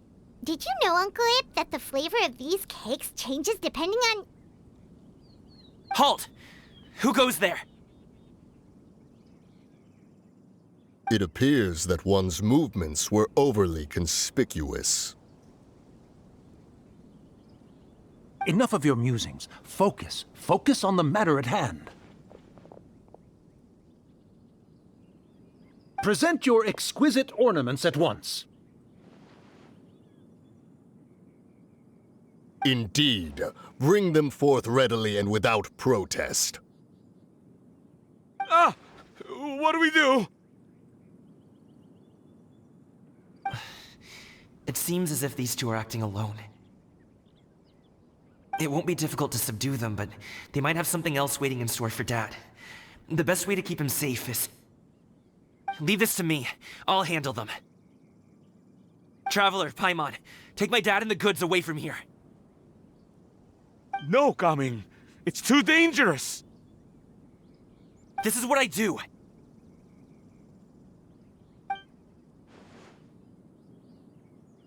A thorny foe indeed. Let us depart and seek a target softer in blows and disposition. Don't think I'm gonna let you off so easily. Away! Let us away! Coming! Don't worry, he's a great fighter.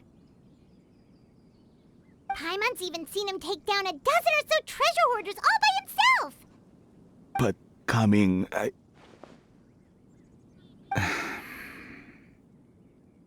If he had just stayed by my side and learned the family trade, he wouldn't have to put himself in such dangerous situations. We just have to trust him. Let's go on ahead. We'd best get away from here, in case there are other bandits in the area waiting in ambush. All is going to plan.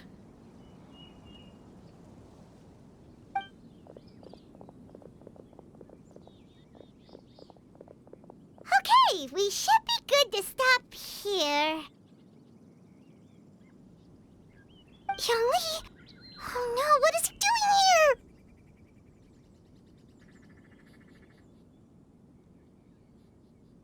Good sir, please, listen to me. Reel in your line and leave this place as quickly as you can. There are bandits in the area.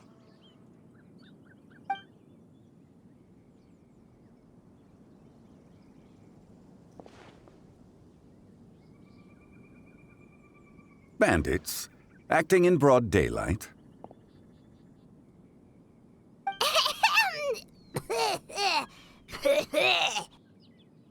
Oh.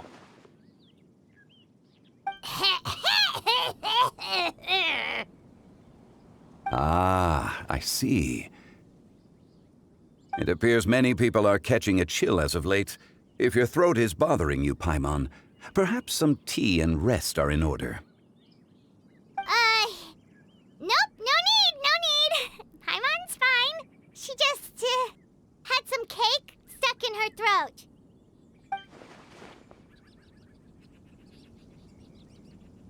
If there are indeed bandits in the area, then we should inform the Millelith at once. Oh? Well, if that's the case. Such matters are best left to those with the necessary expertise, wouldn't you agree? I suppose you're right. If ordinary people like us got involved, we would only cause more trouble. Since we find ourselves otherwise unoccupied in this beautiful area, why don't we find a quiet place to relax while we wait for good news? That would be lovely. So, Uncle Ip does have a reason to be worried. After all, Qiaoying, the guard we mentioned, is his son. Qiaoying. The name sounds somewhat familiar. Ah, yes. That is the name of the Wushu dancer who has been performing around Liyue Harbor recently, is it not? Oh, have you seen him perform? Indeed. I cannot help but admire his skill. He truly encapsulates the spirit of the Suani. Wushu dancing has become more well known in Liyue Harbor recently. However, although performers are seeing budding success, they have no doubt had to face many hurdles along the way. Ones not so easily understood by spectators such as ourselves.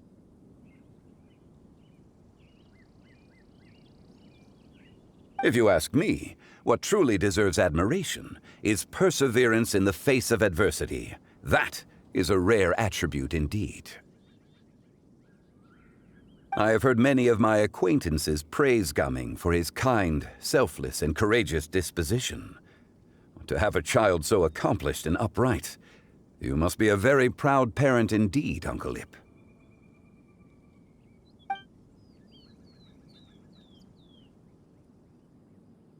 Seems like Zhongli has decided to skip the formalities. Well, he's a hard worker. Yes. You should be sure to tell him you think that when he gets back.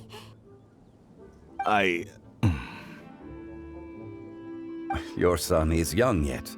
It's normal for someone his age to be a bit hot-headed. It's understandable to find talking about such things in person difficult. If there's a particular sentiment you wish to convey, perhaps we could pass it along for you. No. It wouldn't be right to ask that of you.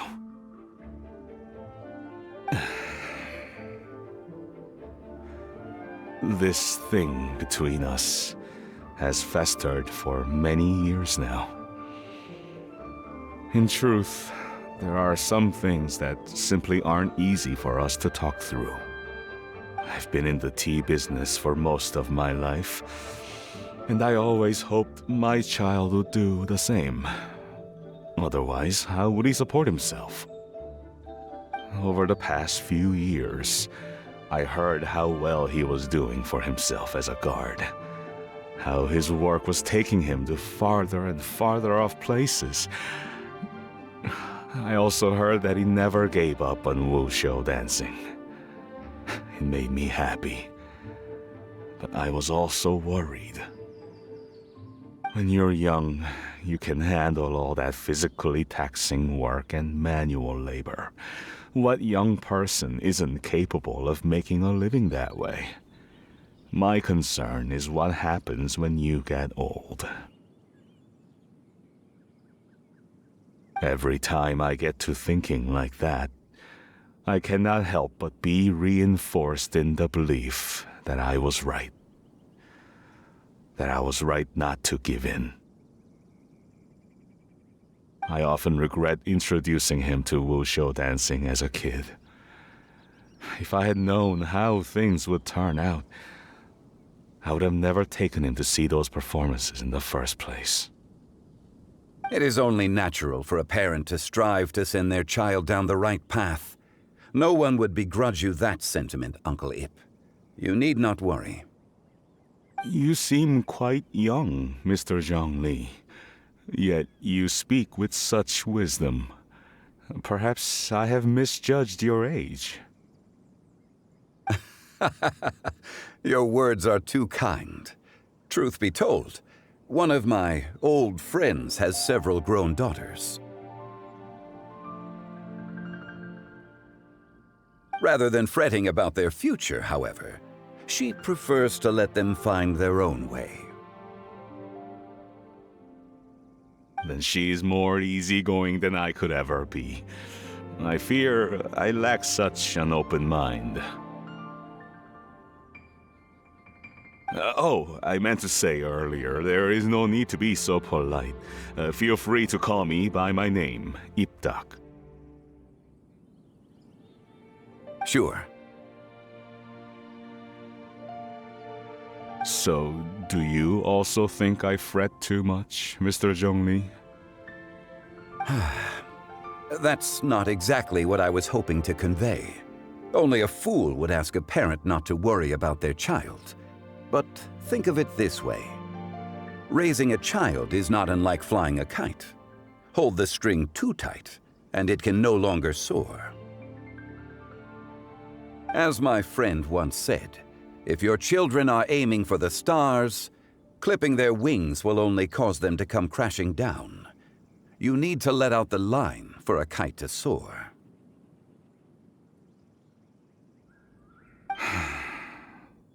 It seems I was too stuck in my ways. You need not reproach your heart for caring. You simply need to loosen your hold a little.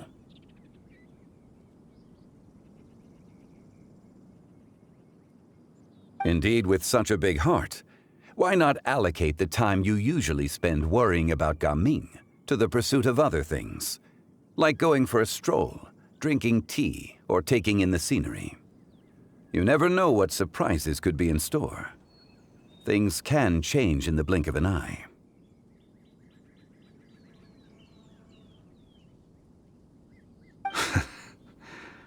The blink of an eye, you say? Do things change so quickly? Children grow up in quite the same way, do they not? Day after day, year after year, sometimes in the blink of an eye, but always when you least expect it. As a father, I'm sure you know that best. Yes, you can say that again. 1 second, Gaming was a kid. The next thing I knew, he was ready to fly the nest. Zhongli certainly has a way with words.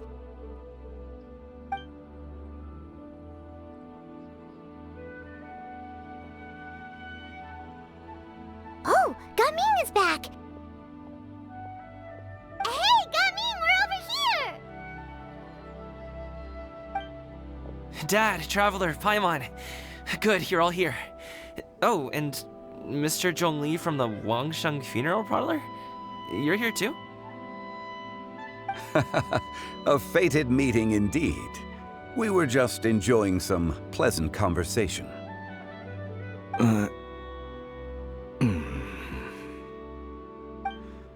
Is everything resolved? Well, you could say that.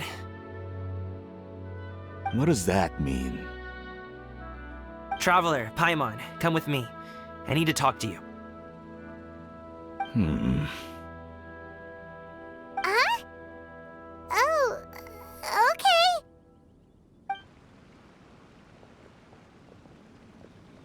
I'll come right out and say it. Those two bandits, you sent them, didn't you?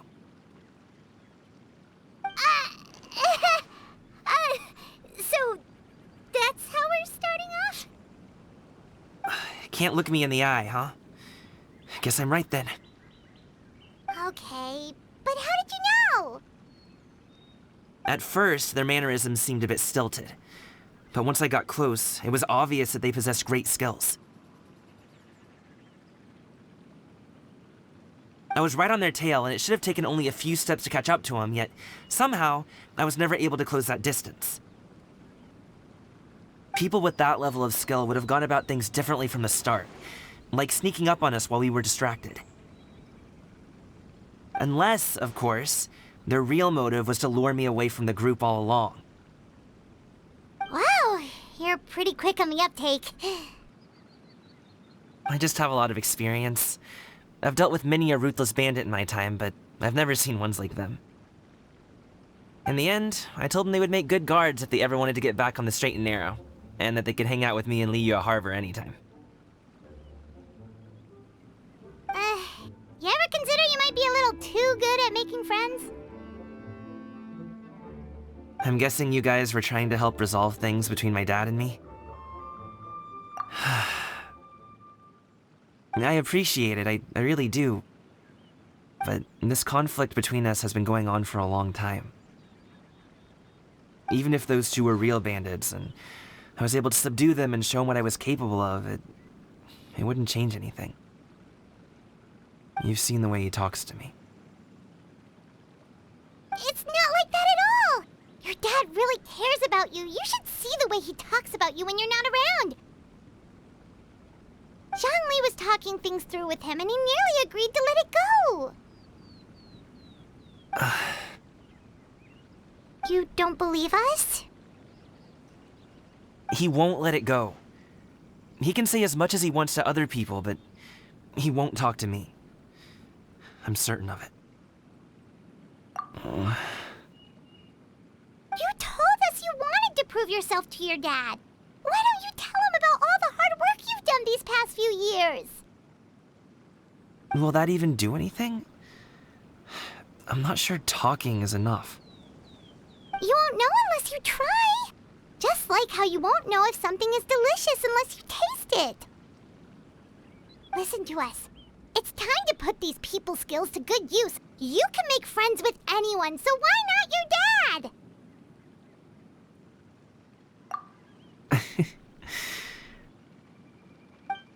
I'll do my best. You are very knowledgeable, Mr. Zhongli. I'm impressed. Despite my being in the tea industry for several decades, it seems I still have much to learn about the art of tea tasting. You flatter me. It was nothing but a few humble musings. How much tea have you drank since we've been gone? Ipdak and I have found many a common interest. Our friendship, much like a cup of tea, seems to grow stronger the longer it has to steep. Well said, Mr. Zhongli. Gaming, Mr. Zhongli is very knowledgeable. You should take the opportunity to learn from people like him when you're in the city. Huh? Oh, of course. Ahem. Zhongli? I have very much enjoyed our conversation, Ipdak, but I, unfortunately, have some unfinished funeral parlor business to attend to. Oh, I hope I didn't keep you. My apologies for taking up so much of your time, Mr. Zhongli. No need to stay on my account. When you're less busy, let's find a time to meet. I'll treat you to dim sum. It would be an honor.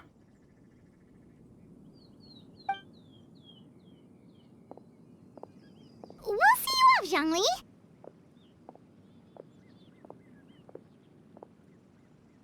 You two have a nice chat, all right?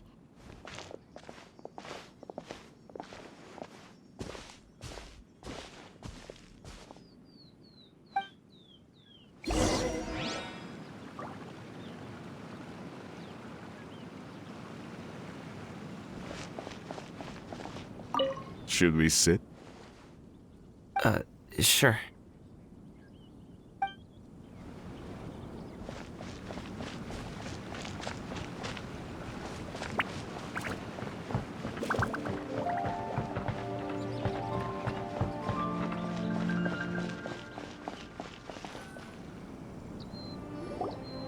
Thanks for helping us talk things through with Uncle Ip.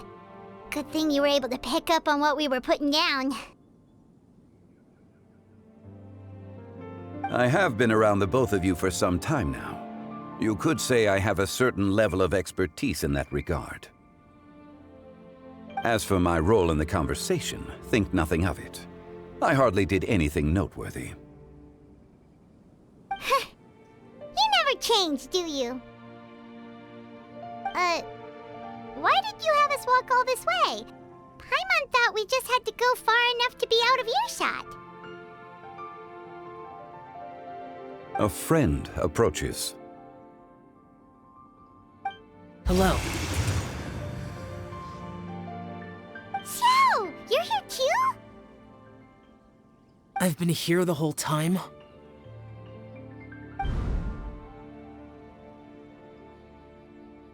A ghostly kite. Could that elusive Director Hu be coming to Wangshu Inn once again? What is she doing here? I suppose it matters not. Given her relationship with Rex, well, Zhongli, I might as well go pay my respects.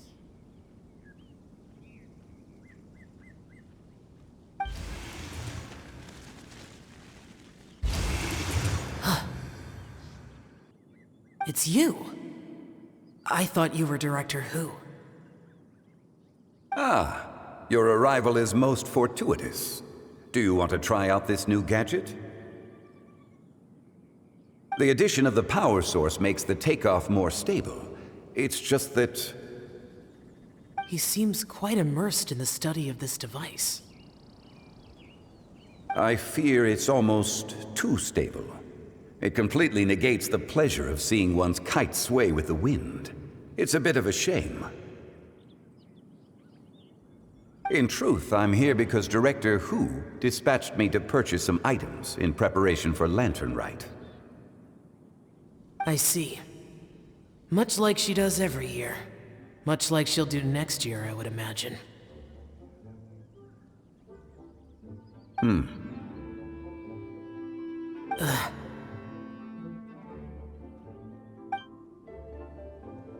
Am I wrong? Or has she once again sent you out to buy, what is it, sesame oil or something? While we're on the subject, I do wonder why she is so obsessed with using sesame oil in the preparation of mixed vegetable dishes for Lantern Rite. A recommendation from Xiangling, perhaps. What do you think, Xiao? I've only met Director Hu a few times. I'm hardly the best person to ask. Ah, and is that not a sign that you should visit Wangsheng Funeral Parlor more often? It wouldn't hurt to grace the parlor with your presence now and again, when you are otherwise unoccupied. This one here is a traditional kite, one without any equipped mechanical device. Director Hu tasked me with studying the differences between the two to determine which one is of greater merit. Many hands make light work. Perhaps you could test out the other kite for me? All right. I have made my comparisons. If speed is what you're after, the mechanical kite is the better choice. Wonderful. I shall pass that information along to Director Hu. I'll leave these two kites with you. Perhaps you can find a few friends with which to partake in the activity. You might find it to be an enjoyable use of your time. Oh, wait. Who enjoys kite flying? Well, I would imagine someone of your talent and wisdom is more than capable of finding out. So, you were testing out the kites for Hu Tao and even roped Xiao into doing it for you? Paimon didn't ask earlier because the situation was, awkward. I would hardly say I roped Xiao into anything. I simply sought the help of a friend. Besides, we did the testing together. Seems like our pool of competitors is growing.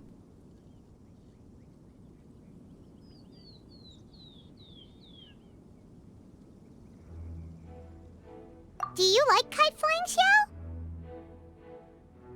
I suppose I neither like nor dislike it. Although, watching a kite gradually ascend into the sky does bring me a certain peace of mind. Perhaps they're a bit like shell lanterns in that way.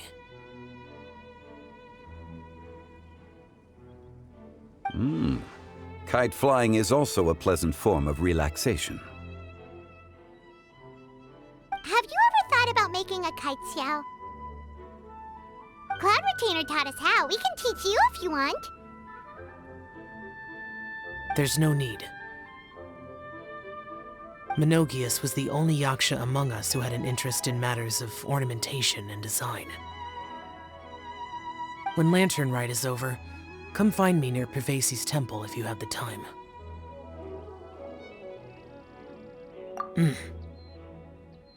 It's getting late. I should go inform Director Hu of our findings. How's she been, by the way? Be sure to say hi to her for us. The last time I spoke to her, she mentioned that she would be visiting Qiaoying Village in a few days. If you have the time, perhaps you could also make the trip.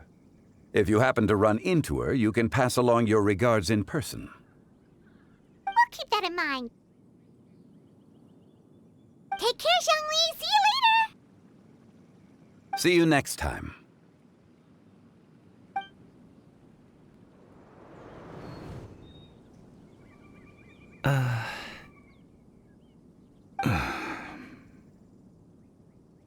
Gaming.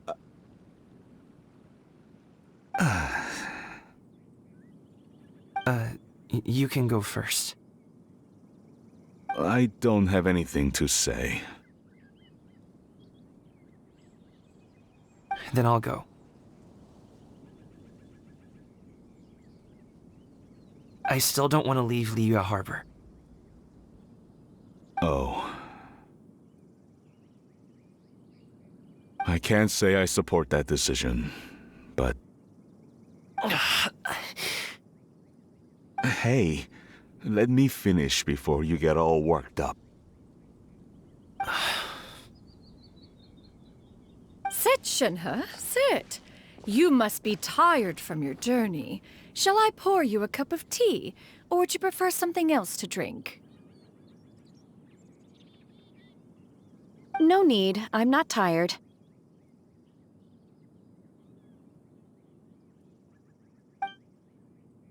They're gone, Master.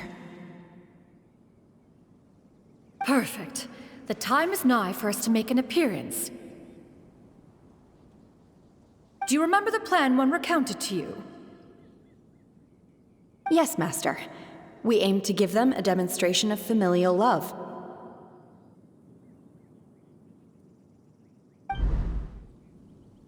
So I'll have whatever you are having. All right. What are Auntie Xianyun and Shenhe doing here? Just how many people are involved in this scheme? I suppose all I can do is just take a seat and see what happens. Perfect. I just so happen to have bought some Sunglo tea recently. It's quite the delectable variety. Or it would be if one has not been forced to drink it every day in the hopes of whittling down one's considerable stash. One has more than had one's fill already. Oh, forget it. Such thoughts detract from the present need to keep up the conversation. Has work been busy during the holiday season? Do you need my help with anything? Drunk guests can sometimes cause trouble, but I deal with them as you taught me, by pinning their heads against the table. Are Auntie Xianyun and Shenhe serious right now?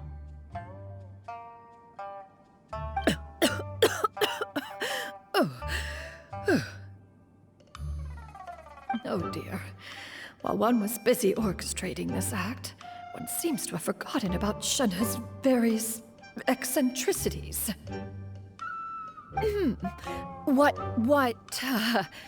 I meant to ask was, have you made any new friends? We live so far from each other. It would be a great comfort to me to know you were surrounded by good companions. You already know of my past circumstances. Recently, I've been conversing with Guoba in the kitchen at night. Guoba can't talk, but his companionship is a comfort. The poor child. Her one friend can't even talk.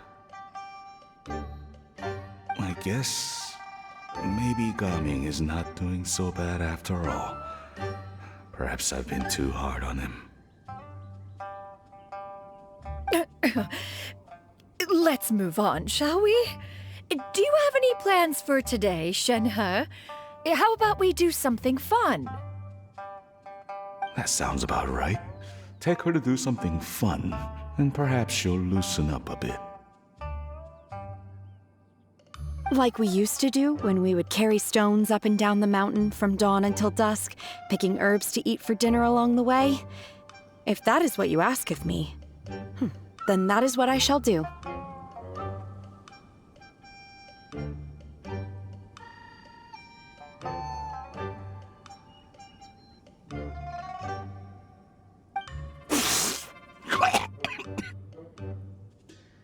Dad, here, have some tea. Or no, wait, let's not have any just yet.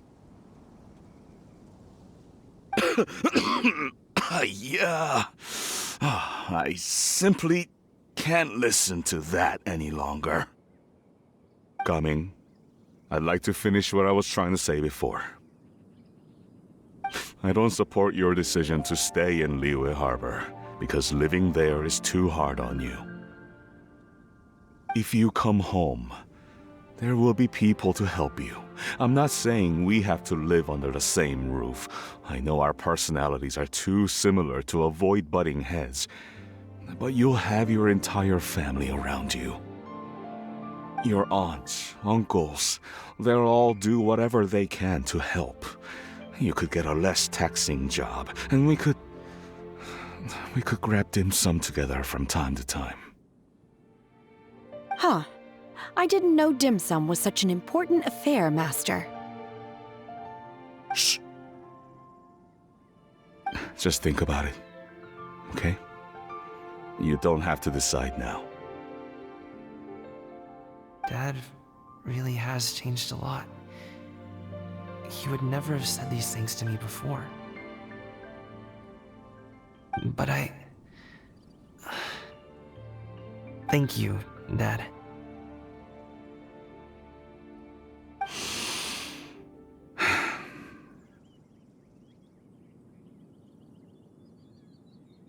It's been long enough, don't you think? Oh, Paimon sure hopes they've made up by now.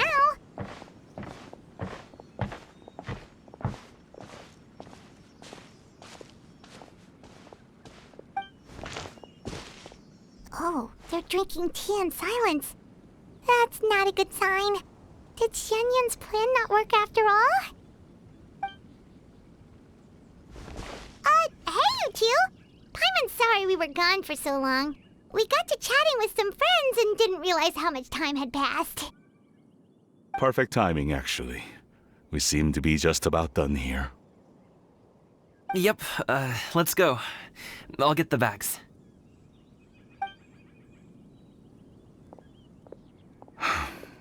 Gaming has grown a lot taller, hasn't he?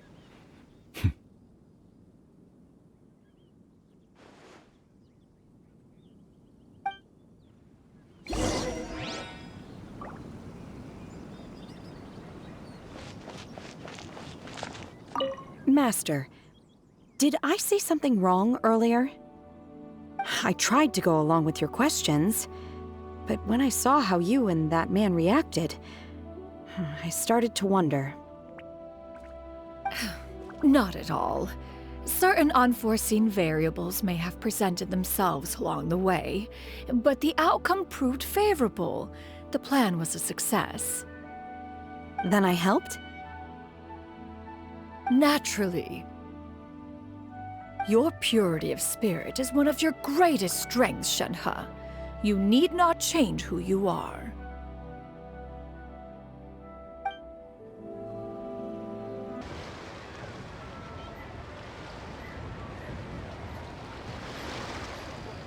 You must be Mr. Ip! Thank you for coming all this way. My name is Charlotte, and I'm a reporter from Fontaine. You can find me writing for the Steambird. I invited you here not just to purchase your fine tea, but also with the hope that you might be willing to sit down for a short interview. What do you say? An interview? To advertise my teas? I suppose you could think of it that way. We Fontainians are big tea drinkers too. The Fontaine Market. Then I'll need some time to adequately prepare. Perhaps we could sit down and discuss the questions you intend to ask in advance. Of course, of course! Please follow me.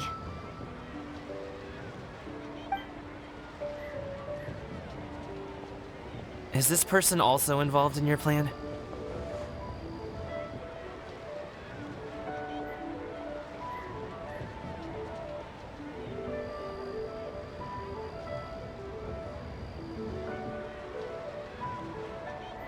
And here I thought I had lots of connections.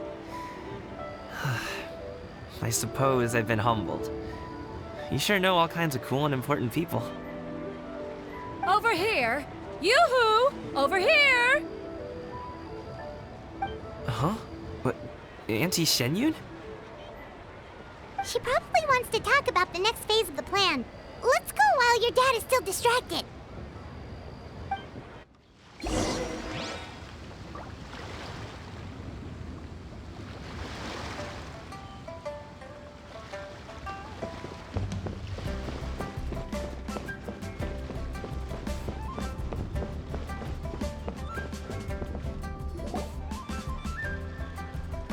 I take it that all is going well? Don't worry, Qiaoying. Everything is going according to plan. I knew it. I knew that was all an act earlier. Auntie Qiaoying is really something. She was so determined to help me. She didn't even care about making herself and Shanhe appear foolish in front of my family. She truly knows how to look out for others. I still have a lot to learn. As for the next step... Oh no! What's wrong, Gaming? Don't tell me you're the ones footing the bill for all that tea. I can't let you do that. Fret not. Reimbursements will be made. Exactly! Think of it more as an investment, as Ningguang would say. We pulled together the Mora so that Charlotte could place the order. She's gonna bring it back to the Steambird as a gift, as well as a sample of the regional specialty. Fontanians will probably fall in love with your dad's tea as soon as they lay their eyes on Charlotte's article. And once all the money from the new orders begin to roll in, getting our Mora back will be a piece of cake. Oh, okay. Business-related matters always seem to go over my head, but I refuse to let you all lose Mora on my behalf. I'll pay you back right now. We can talk about such matters at a later date. There are more important matters for you to consider at the moment. Are there not? Yes. I've been thinking about it the whole way here. I have an idea. But I'd hate to cause even more trouble for all of you. That is for us to decide. Yeah, we're all friends here. Plus, we wouldn't be here if we didn't want to help, right? Just tell us about this idea of yours. Okay. Whew. So, it's like this.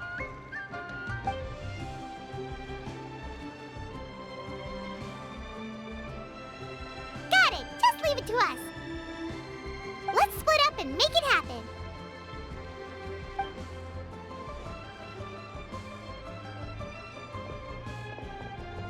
We need to do those things we talked about, but we also still have the kite flying competition. Since Xiao already tested out those kites for us, why don't we also go buy one of those mechanical thingamabobs or whatever they're called? We can attach it to our kite!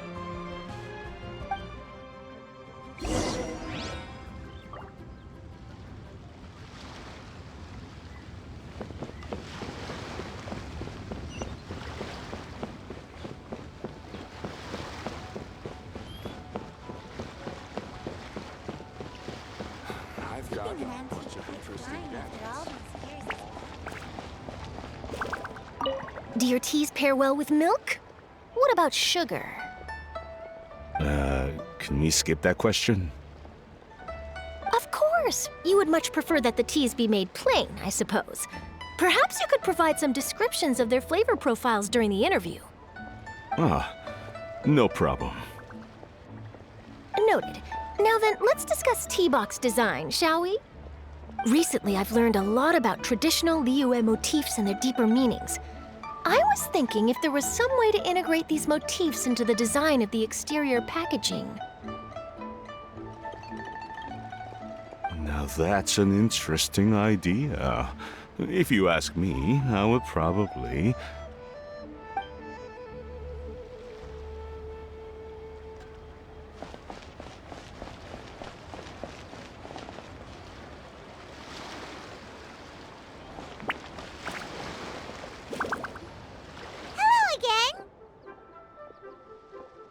Welcome back! I see you returned from your trip.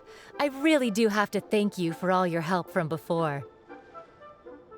Thanks to you, my daughter was able to build a kite with her grandmother that very same day. She even wrote a long letter telling me how much she loved it. Oh, you should really be thanking Gaming, not us. I'll be sure to. And are you here to buy a kite? Please, take your pick. Oh, we already have a kite. We wanted to buy one of those, device thingies for from Fontaine. Do you sell them separately? Ah, yes. Here you go. Please, take it, free of charge.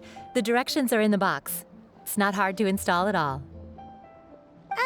It doesn't feel right for us to just take it.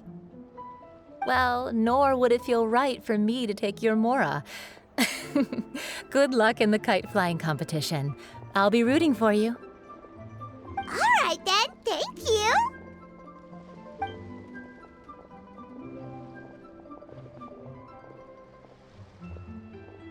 Phew, it's done. Let's get down to business.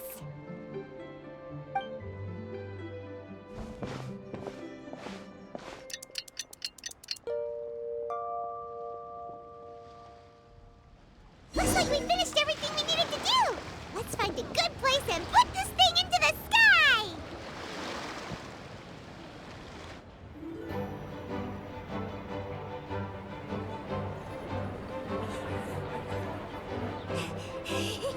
Chi-Chi, we're almost there. Okay.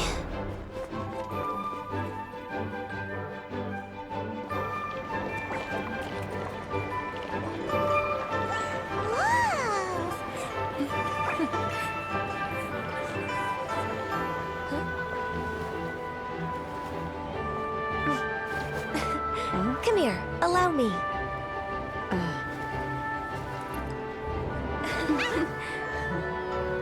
The Lantern Rite is as festive as ever.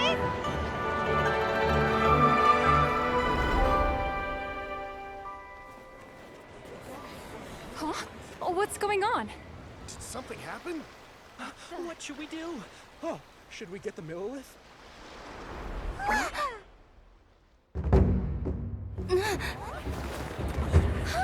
What's that?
Have I taken that many pictures already?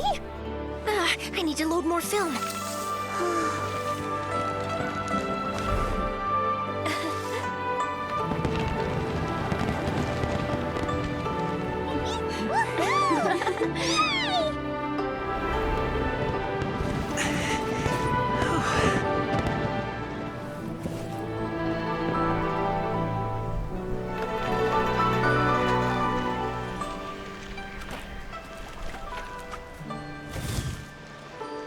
Wait, the wind. Oh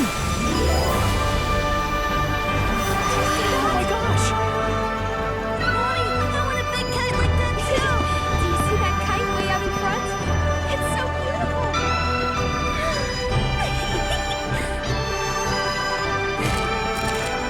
Happy Lantern Rite. Happy Lantern Rite!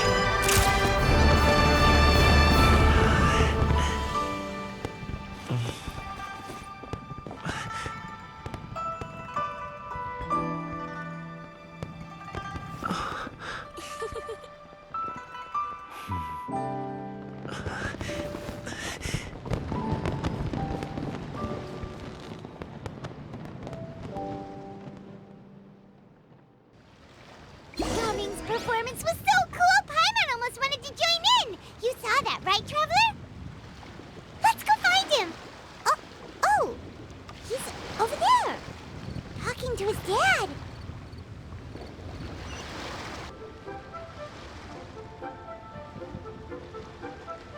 I think I'll head off now, if that's okay? Thank you, little girl. Do you want us to walk you back? No need, no need. Master is waiting for me right over there.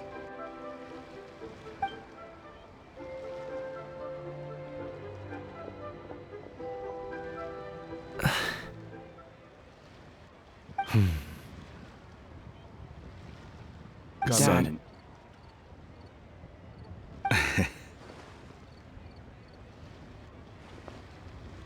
I suppose I'll go first this time. Okay. Your performance.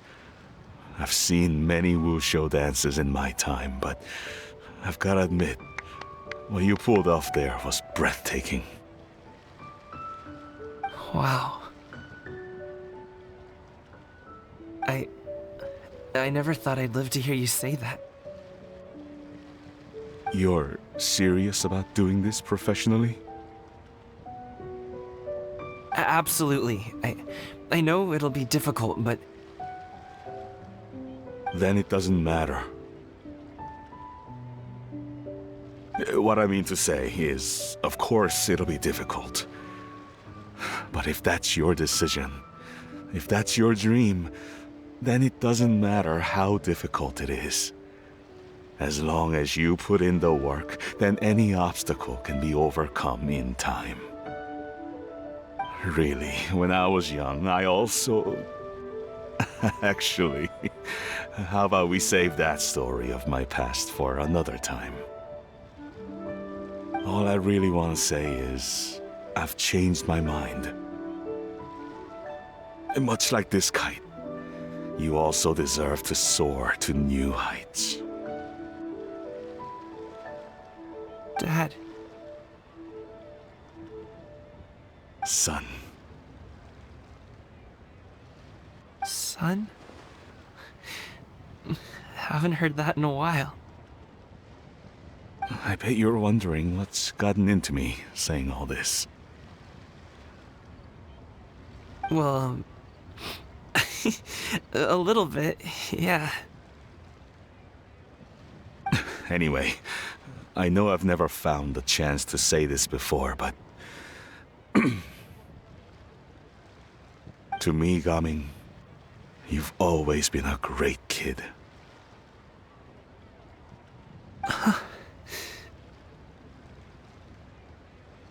Alright, that's everything I've got. Did you have something you wanted to say, or...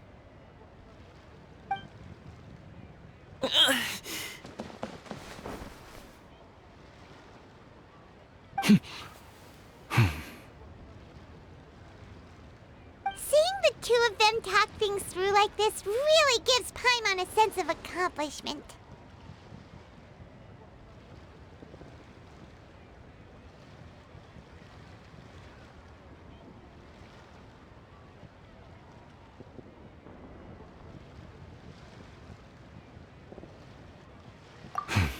Now go. Over there. Your friends are still waiting for you. Huh? But you came all this way. I'll be staying in Liyue Harbor for a bit longer. When you have time, we can grab dim sum together. Your treat, right? Dad, honestly. Go. Okay, then I'm off. See you soon.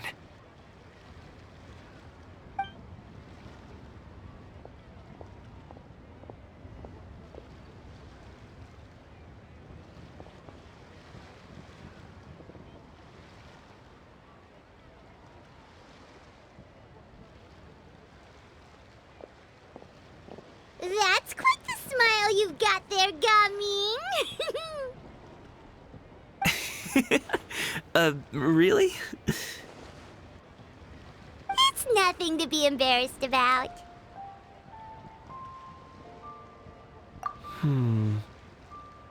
I'd like to find and thank Auntie Xianyun, as well as everyone else who's helped me out. If everyone has time, maybe we could all get together and go fly a kite.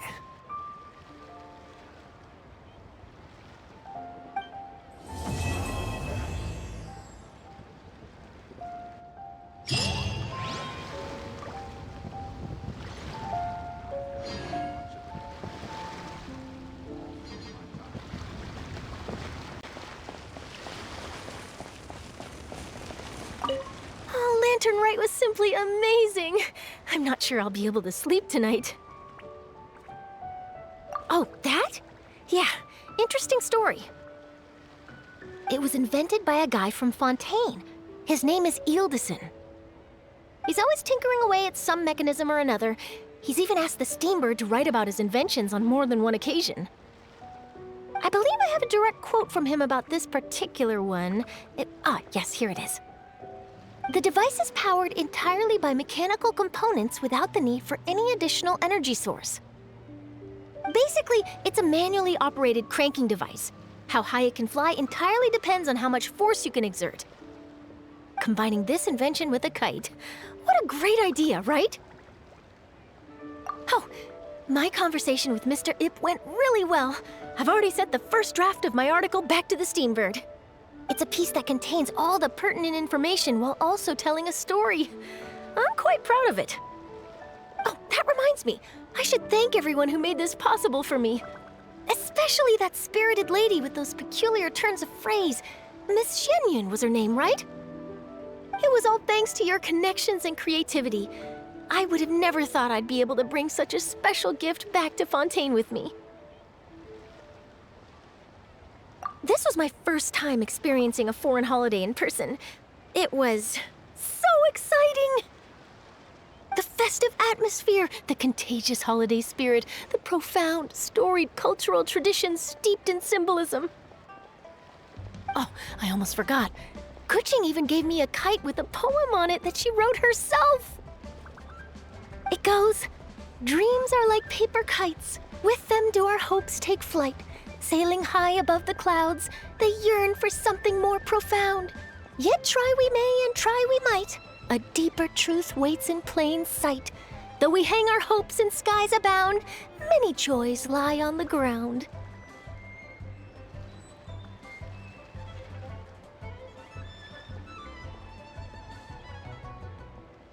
I want to include this poem in my special feature on Lantern Rite. I'm sure a lot of people will love it.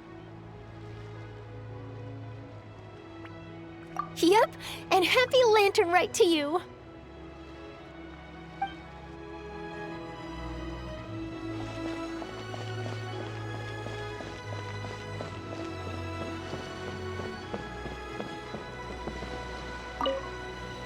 Given your present countenance, one presumes you are missing some old friends again. One cannot help but be reminded of them. Pray speak. Unburden yourself of these sentiments. One simply wishes Menogius were alive to witness such peace alongside us. He was so skilled in matters of craftsmanship. Kite-making would scarcely prove to be a test of his capabilities. Were he yet amongst the living, he could have opened a kite stall. One is certain it would have been an establishment rich not only in profit, but also esteem. And if, as in the past, he were unable to involve himself in matters of the mortal realm, we could sell the kites in his stead. When we finished, we could bring him back wine and partake in drink and good company. Mooncarver, those are now but fond moments in our memories. Indeed. The dead are gone, so as the representatives of the living. Let us take in the sights for a bit longer, if just for his sake.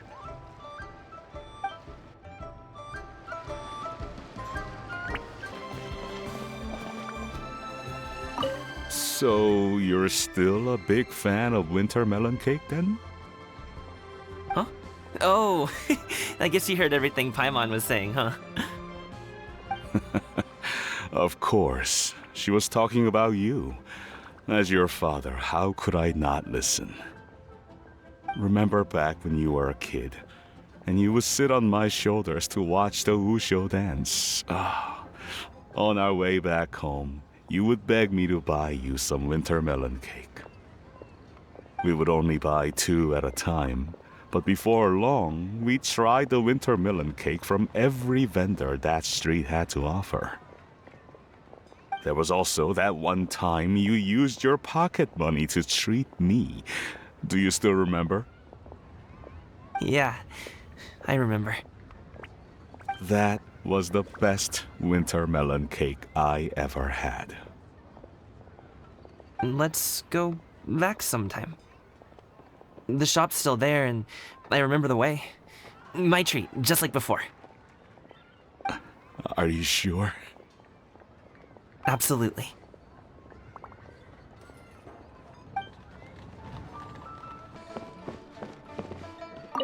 Our kite is so high up. Thank you for inviting me, Yao Yao. I am having a lot of fun. I'm glad. If you want, we can go fly kites some other time too. The fun doesn't have to end today. Really? How about we do it during the day next time? That way, we can see the design better. When it flies super high up, it will look exactly like a real finch. Okay. Can I take this kite to bed with me? But of course.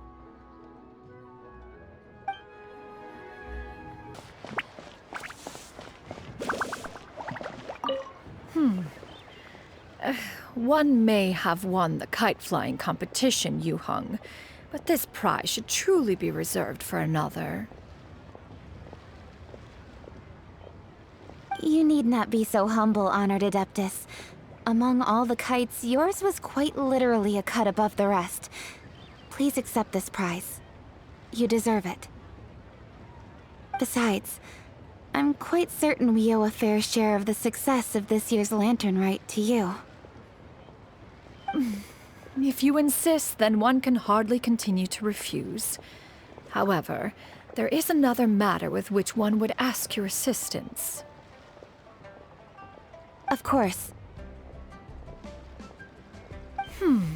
One would be much obliged if you could distribute this case of Sunglo tea among the Millilith on duty. The security of the festivities rests entirely on their shoulders, after all. One presumes they could always benefit from something to invigorate their spirits. Cloud Retainer is so thoughtful and attentive to others' needs.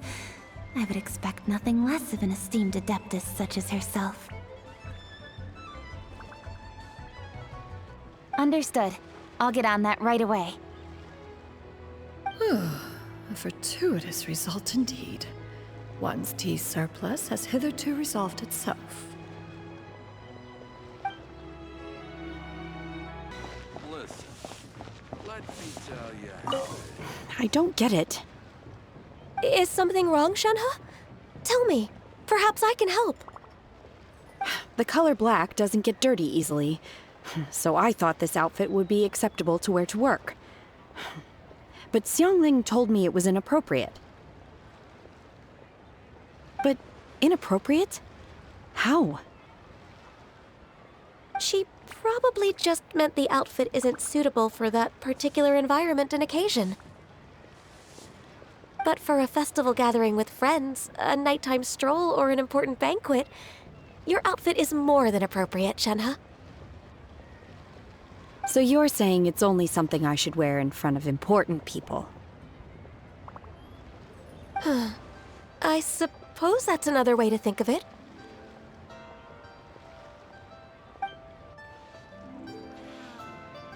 Traveler.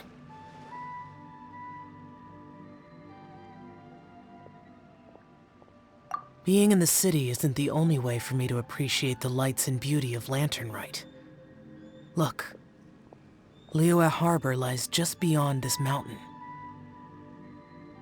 As long as I stand at this vantage point, I may freely behold the sights of all the kites slowly ascending into the sky.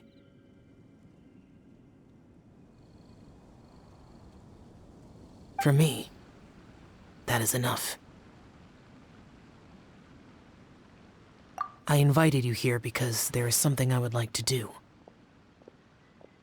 I want to release a shell lantern, and I'd like you to be there for it. Yes. I apologize for its crude appearance. I have little skill in that regard.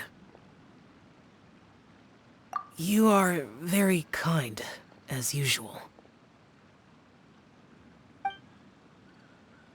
All right. It's time.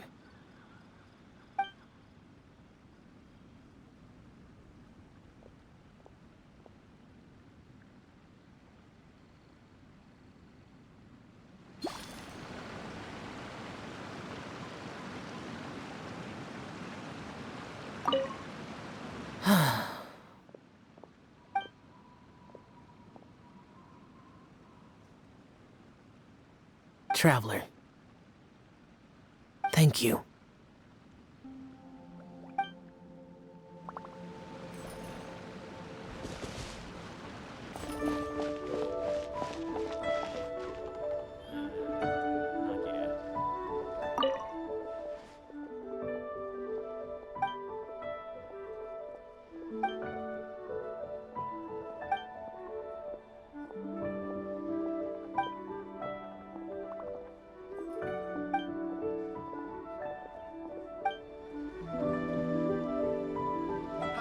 Adventurer, think you can last a round against me? Why not treat yourself to a seasonal gift from Scent of Spring? I promise it will be unforgettable.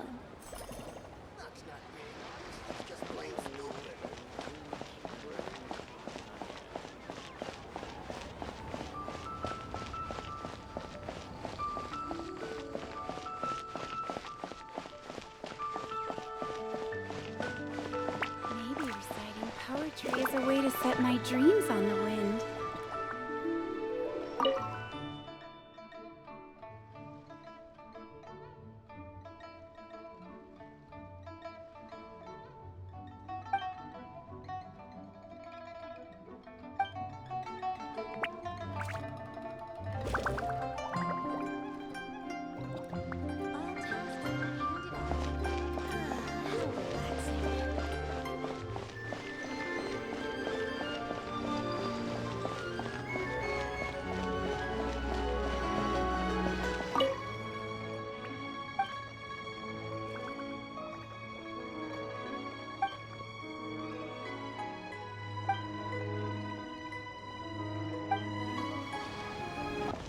I wonder if she can see the kites here from Lynnsa Village.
bunch of interesting gadgets, all from my time.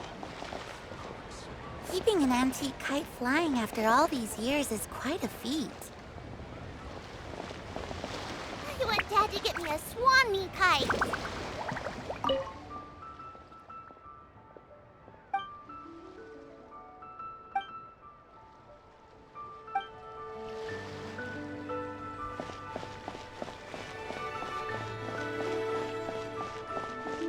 I never knew kites came in so many styles. Come see the kites.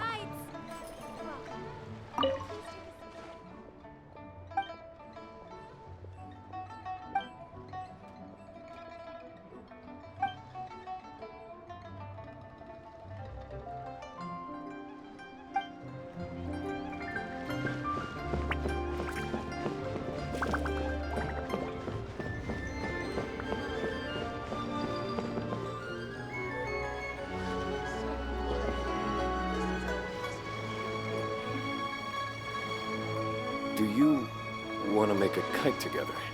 Together? We can give it a try.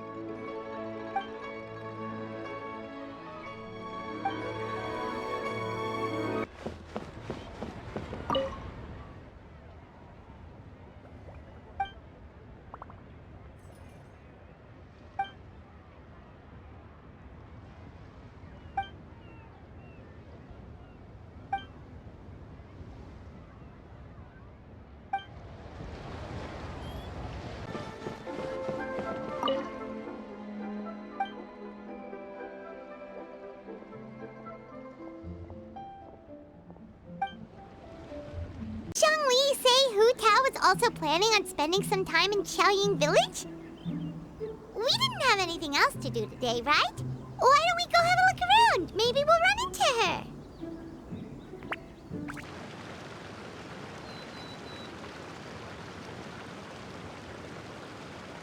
The mountain air is so refreshing.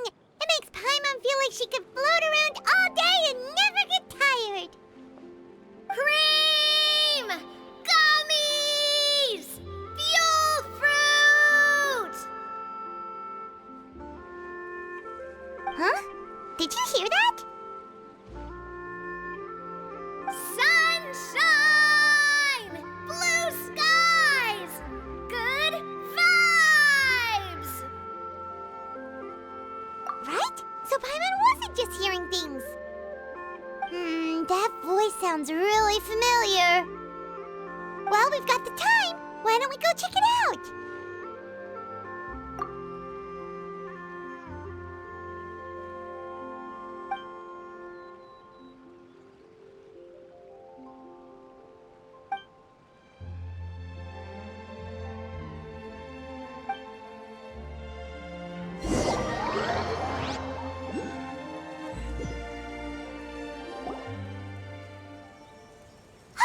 What are they doing here?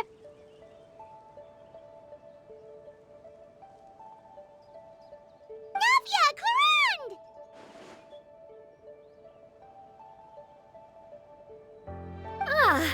Well, if it isn't my dear partners. See, I told you that something good was going to happen during our travels today. I have to say, sometimes the Steambird's astrology column is spot on.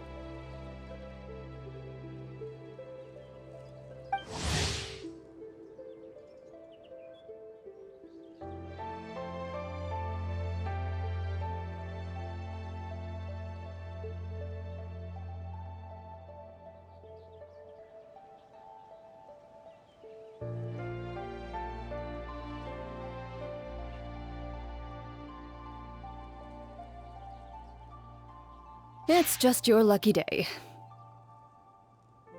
Are you guys also here to catch the festivities?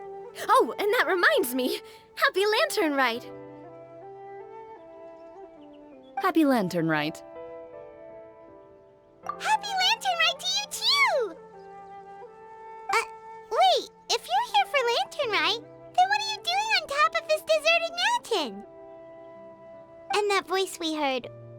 was you, right, Navia? Oh, impressive. You could tell it was me from that far away. You've got good ears. That or your voice is just really loud.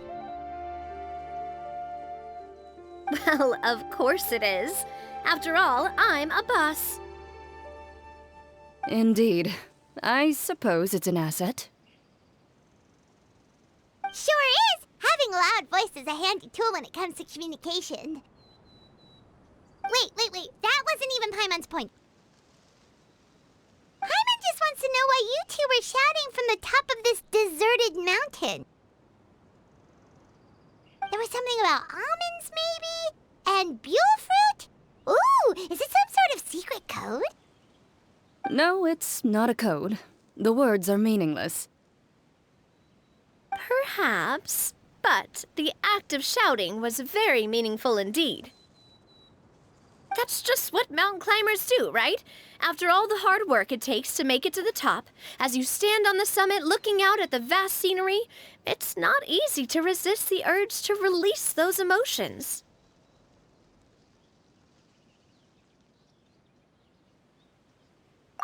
Exactly. You get me, partner. I was afraid that it would cause a disturbance, so I asked the locals around here, and they said it was fine.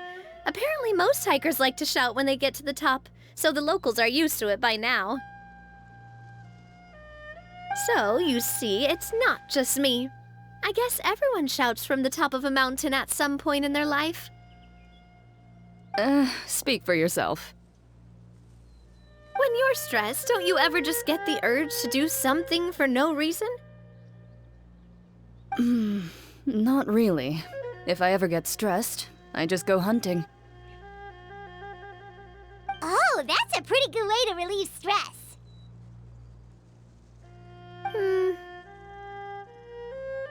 What I choose to hunt depends on my mood. Huh?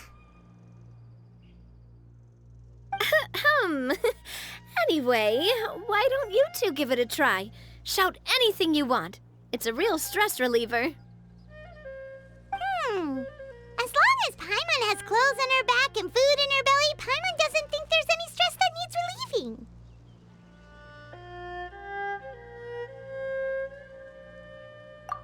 Oh, I bet you guys are just too embarrassed to let loose. No need to be shy. Even Farina was shouting from the top of this mountain earlier.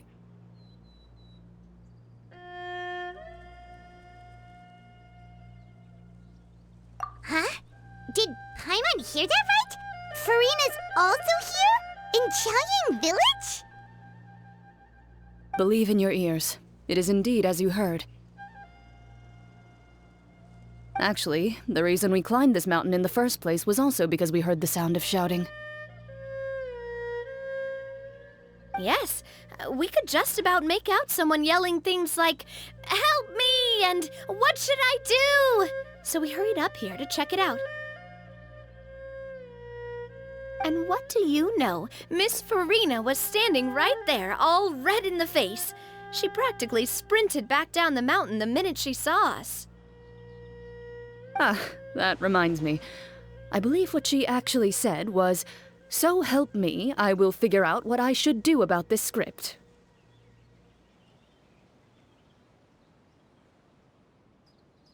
So, you could actually hear what she was saying? Why didn't you say so earlier? I thought someone was really in trouble. I figured we would come check out the situation either way. Why not let her keep some privacy? Oh, seems like you caught Farina in the middle of some stress relief as well. She probably would have never thought... No, she definitely would have never thought she would run into anyone she knew all the way out here. I think so. We ran into Nervalet on the way here as well, but he was already on his way back, so they probably weren't together. What? Nervalet was here too? What was he doing here? It couldn't have been for vacation. I think it just might have been, actually. But apparently he only stayed for half a day before heading back. He's a very busy man. Neuvillette is not the type to take much time off.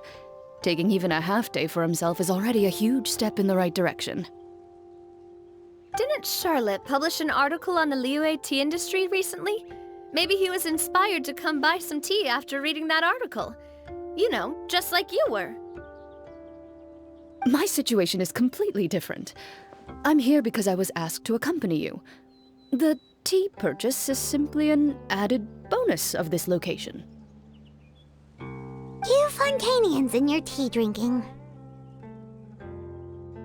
Oh, it's not for me. I lost a bet with Ridesley, and now I have to buy him something.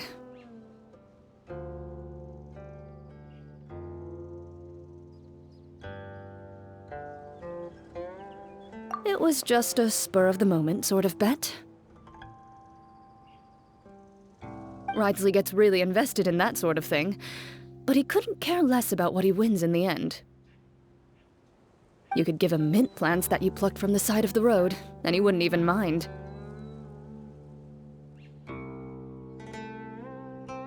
If only he was that easygoing when it came to talking business. In any case, I'm pretty sure the tea you bought is this region's specialty. What is it called again?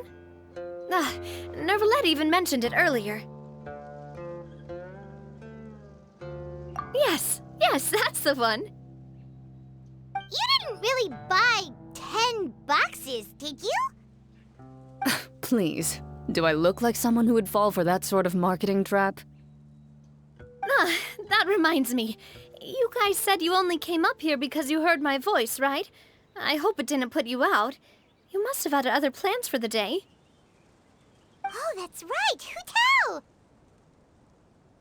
A few days ago, we heard that a friend was going to be in Qiaoying Village, so we decided to come and see if we could run into her.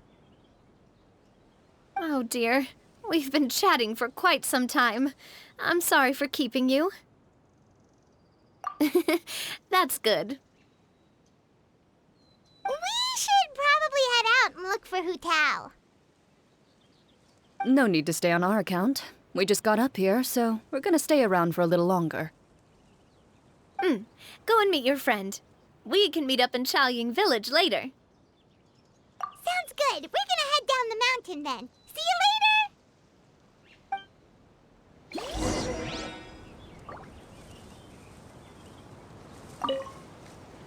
What do I have to do to get you to yell from the top of this mountain? Name your price. You really want to hear it that bad, huh? I'm just curious is all. I have a feeling you'll say something amazing. I will pass. I prefer to let actions speak louder than words.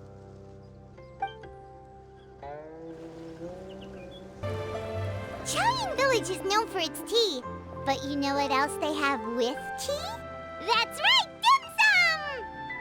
Didn't Gaming say something about dim sum being eaten in the morning? Oh, Paimon wonders if we can still get some at this time of day. Oh, well that's fine too. Paimon doesn't care what kind of tea it is as long as it comes with some tasty snacks. Now, let's see what kind of yummy things we can find around here.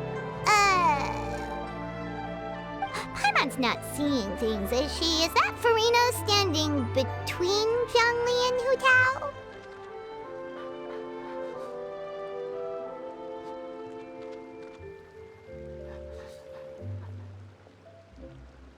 Wonder what they're talking about. Zhangli knows a lot of stuff. Maybe he's telling Farina about Qiaoying Village. Oh, or maybe Hu Tao is trying to rope Farina into being one of her clients. Hey, this isn't the Fortress of Meropide. But Paimon could be convinced for the right price. Let's say loser buys the winner 3 huge bowls of seafood kanji. Since Zhangli is there, Paimon bets things are pretty tame. It's decided then. Paimon votes for tour guide Zhangli.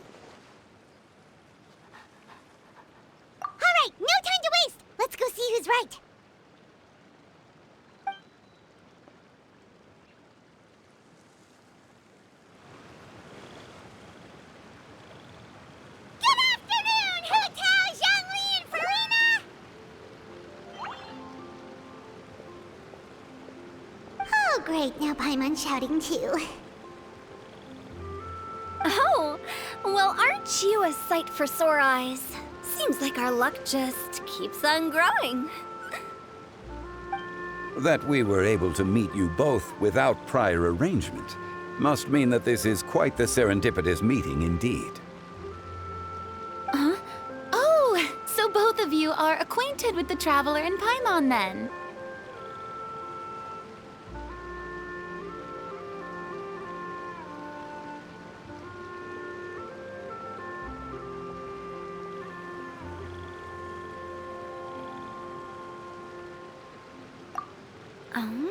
Looks like someone's learned a thing or two from Zhongli. I must admit, I am a bit surprised to see you here, Traveler. But seeing as you're a hero who's been all over Teyvat, it makes sense that you would be well-traveled and well-connected. Since we have found ourselves in each other's company within this fertile land, allow me to take this opportunity to wish you a happy Lantern Rite. It appears you have been to Fontaine then. Given your proclivity to spread good deeds wherever you go, it's no surprise that you would make the acquaintance of a celebrity as illustrious and celebrated as Miss Furina.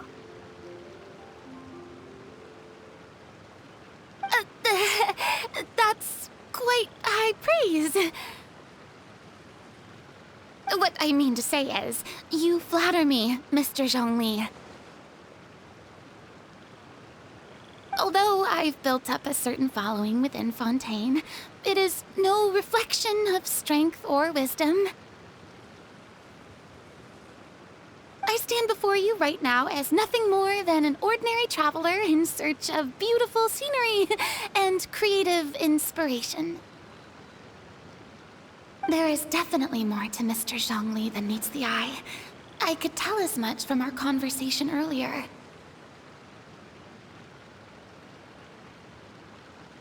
Given his breadth of knowledge on both academic and worldly matters, there's no way he hasn't heard about what happened in Fontaine. Is he just feigning ignorance for my benefit? No. Yeah. You're no common tourist. I simply won't have you talk about yourself that way. Oh, does that mean Hu Tao also knows? You may not have heard, friends, but... Miss Hu Tao... Miss Furina is now one of my esteemed clients.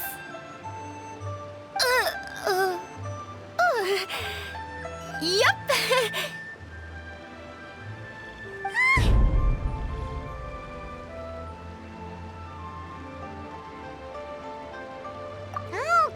Okay, you win. Guess Paimon will have to break into the hidden stash at the bottom of her shoe. Huh? What's this about winning something? Don't tell me. You two were placing bets on us.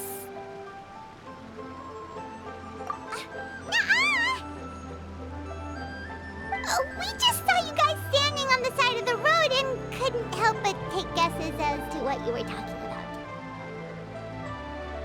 Oh, I see. That means you, my friend, must have guessed that I was trying to promote my business to Miss Furina.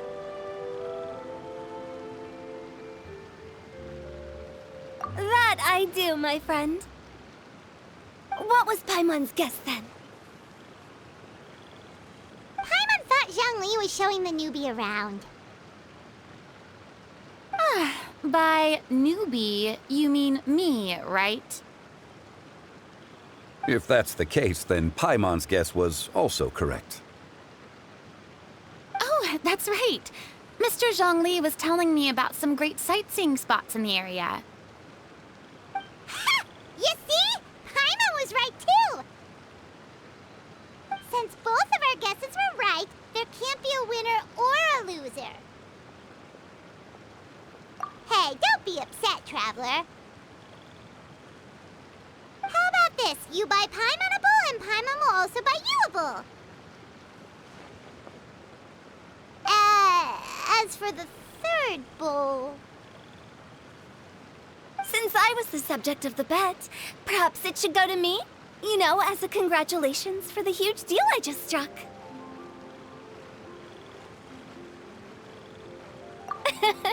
I was just joking. Anyway, I should be the one treating you. The funeral parlor is about to bring in quite the sum after all. Oh, Paimon almost forgot to ask about the most important question. Did something happen recently, Furina? Huh? What do you mean?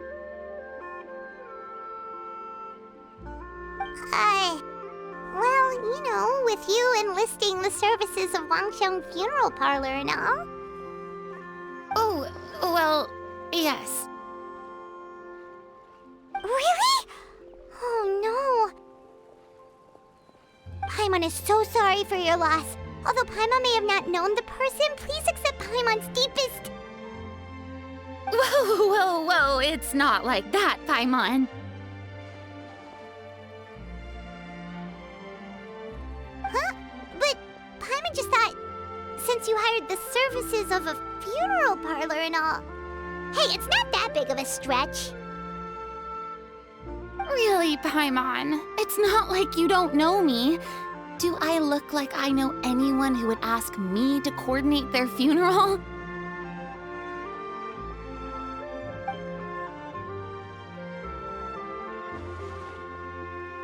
Miss Hu Tao is simply helping prepare some props for my film.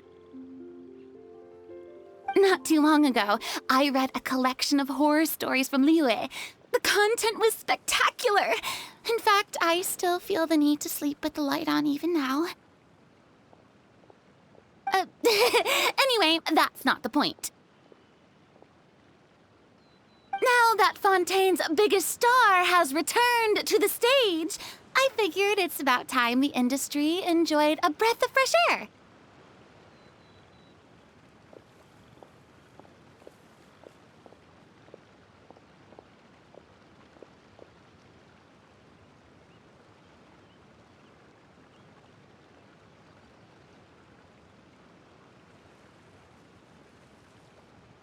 Hey, that's pretty good.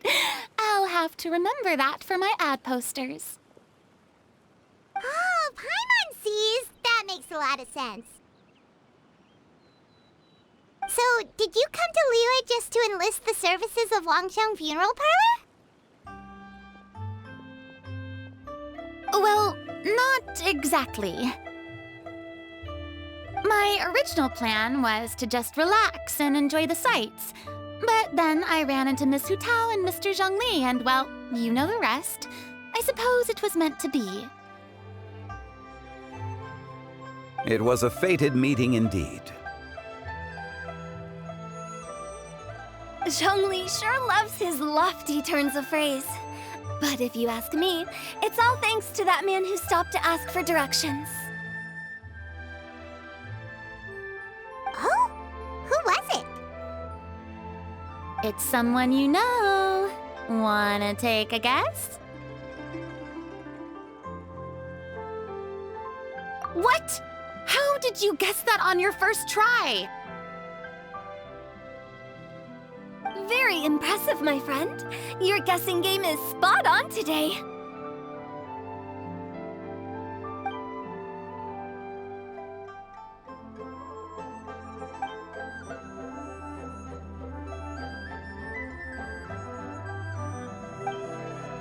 Huh.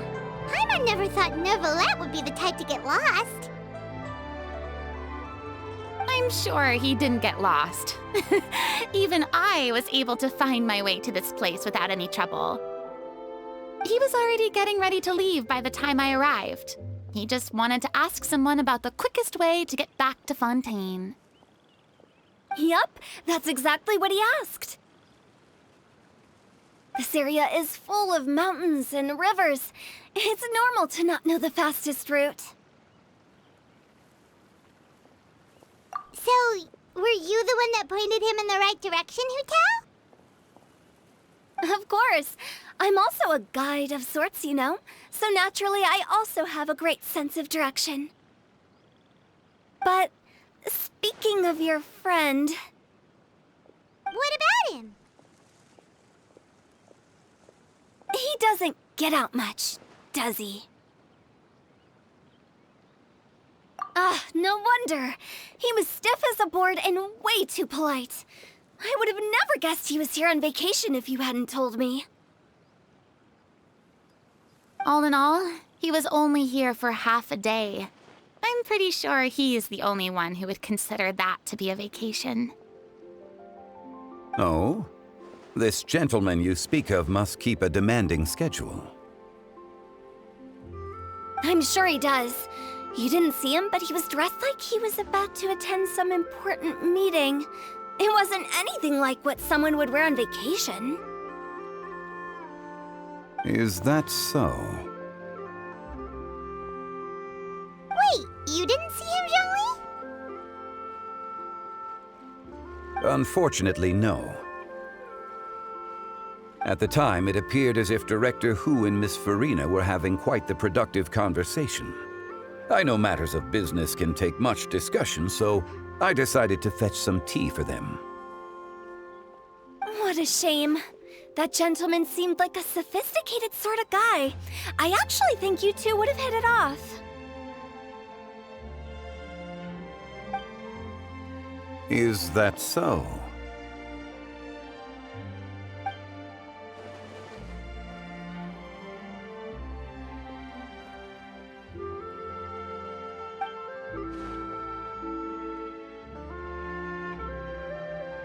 Hmm?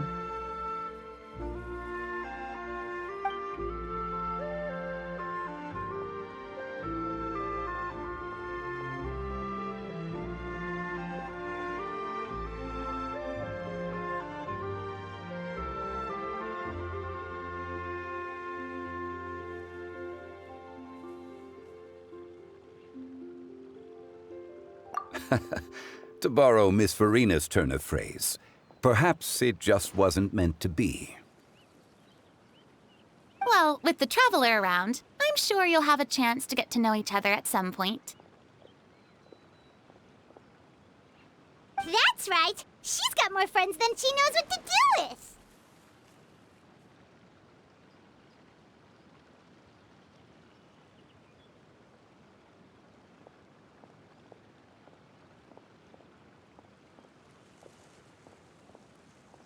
Well, that's certainly true. Oh, that reminds me. If you get the chance, you should try and talk to Nervalette into loosening up a bit. Just tell him the Palais Mermonia isn't going to fall apart if he disappears for a few days. He shouldn't keep himself cooped up all the time. Even clams open their shells to let in fresh water every once in a while, right? If he's really that much of a stickler for protocol, he can fill out a leave of absence request. He'd have to approve it himself since he handles that sort of thing now, but you know what I mean. Seems like this gentleman is also in charge of something pretty important.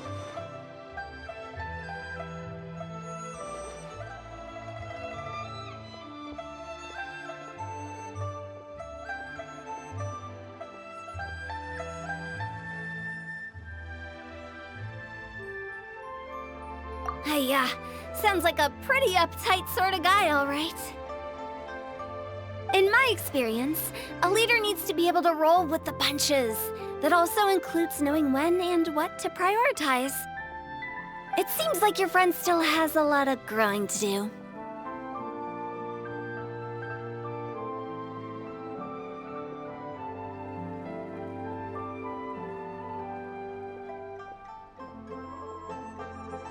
If I remember correctly, he's already several thousands of years old.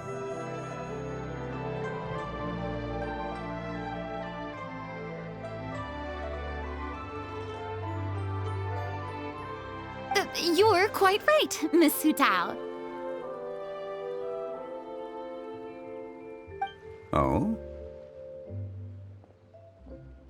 Traveler, Miss Farina, those two individuals over there appear to recognize you. Oh, it's Navia and Clorand. Hey, over here!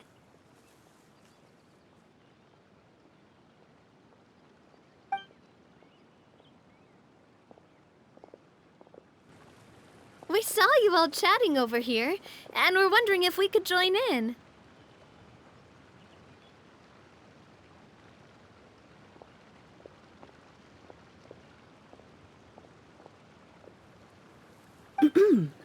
Please, excuse the interruption. Oh, so polite. No apologies necessary. Any friend of the Traveler and Miss Farina is a friend of mine. Ah, straight to the point. I like it.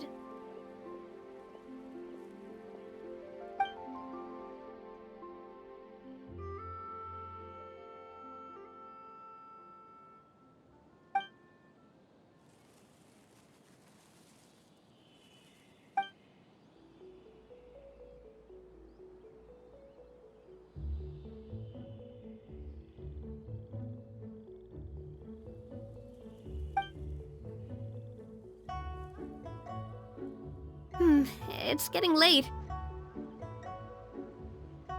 If we want to catch a boat back before dark, we should probably get going. Indeed. Then, Miss Farina?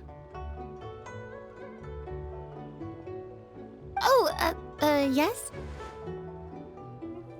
When are you planning to head back? Do you need us to escort you? Oh, I don't think that will be necessary. I mean, you're not my subordinate anymore. You don't need to look after me. I didn't mean it that way. It's normal for friends to travel home together if they run into each other on the road. There are a lot of mountainous roads in this area. I imagine they'll be even harder to navigate after dark. Exactly. Just like in those ghost stories. 8 paths converge in a wood. Beside them an old house is stood. If you dare to go inside, not a soul will greet your eye. But if you take a closer look, there may be something you mistook. A candle flickers to and fro, yet there is no wind to make it so. What is its secret? What could it mean? In this wood, where mystery screams. Ooh.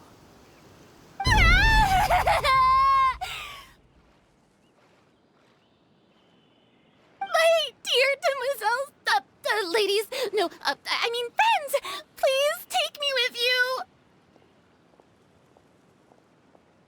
you. Of course.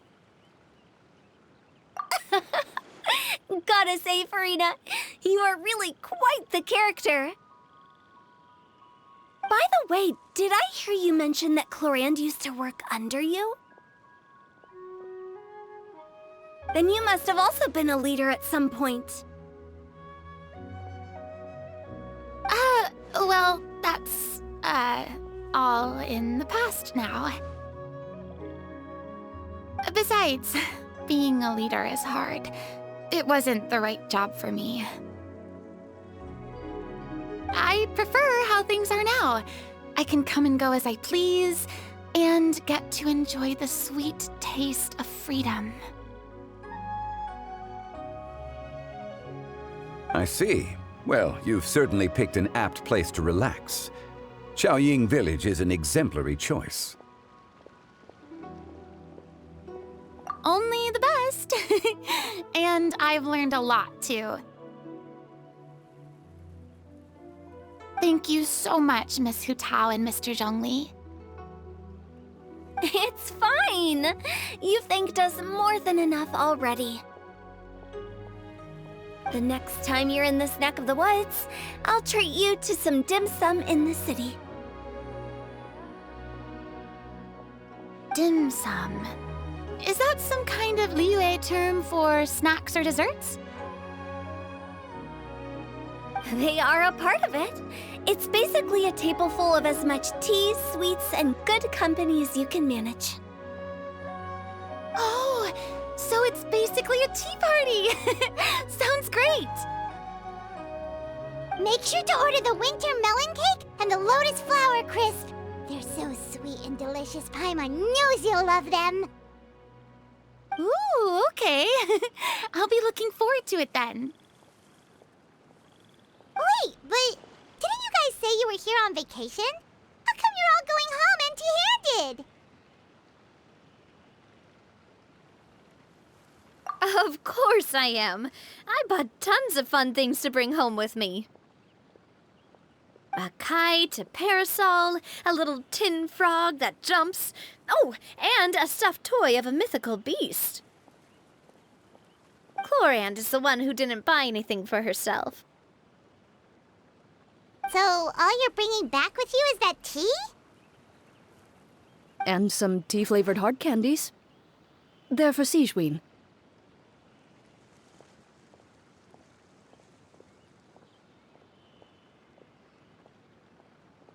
Chlorand isn't much of a shopaholic. Well, one of us has to practice restraint. Hey, I'm hardly reckless with my Mora. I'll have you know, all the purchases I made today were well within my budget.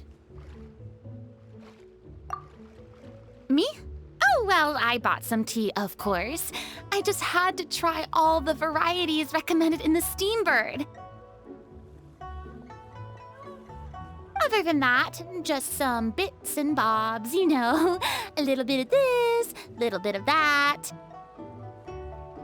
They should all be things I can use, I think.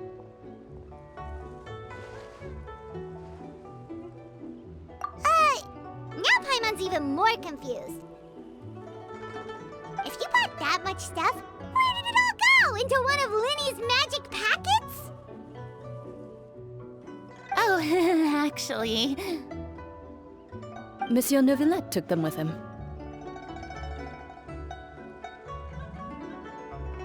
Oh, so that's what happened. Wait, what? Why did he take them? He's not hoarding treasure, is he? That's quite the imagination you've got there, Paimon. Monsieur Neuvillette just saw the amount of bags we had and offered to take them back for us. I felt a bit bad at first, but, I really did have a lot of stuff. He even offered to deliver my gifts to the Fortress of Meripede for me once he's done with the day's work. Neuvillette is a man of his word. If he says he can do something, then he means it. See, even Chlorand was happy to take him up on his offer. If even his trusty subordinate agreed, then who was I to refuse? Wow, he seems like a real gentleman. Maybe he's not as uptight as I thought. If only the funeral parlor had an employee as thoughtful, proactive, and responsible as him. Right, Zhongli? Indeed. Chlorand said Neuvillette offered to deliver her gifts to Risley. So if we go to the entrance of the Fortress of Meripede, maybe we'll run into Neuvillette. But we don't know exactly when he'll show up.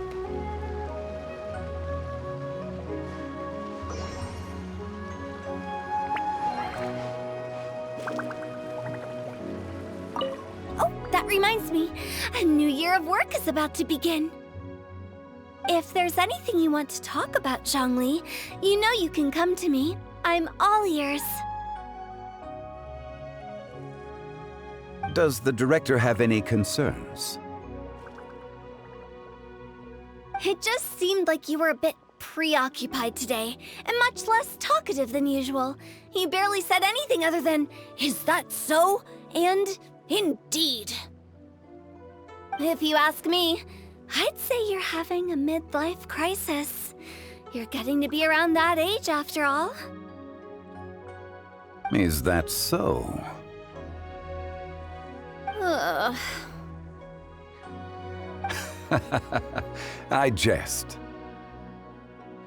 Given its distance from the city, Qiaoying Village enjoys a much slower pace of life. Surrounded by such peace and tranquility, I also seem to have developed a proclivity for inactivity. I apologize for making you worry. I see. What do you think, Traveler? Is this atmosphere putting you in a lazy mood too?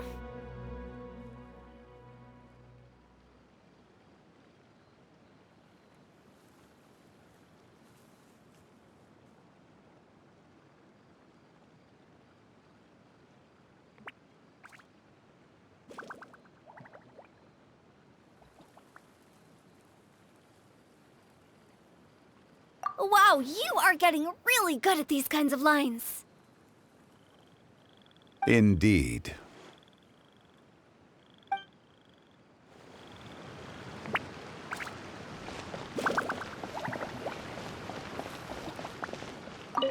Well, everyone, make sure that you've got all your belongings with you before we leave. If there's any souvenirs anyone still wants to buy, the time is now. Reliable as ever, Miss President. What is that supposed to mean? Gloriand is right, though. You really are reliable. It's not what she's saying, it's the way she's saying it. I will say, but I never thought you'd be so easygoing outside of work, Gloriand. The tone of voice you use when you're working doesn't exactly make you seem like the type who enjoys interacting with people. Well, I try to keep my professional and private life separate. That includes my behavior. You take care now, Traveler. Paimon.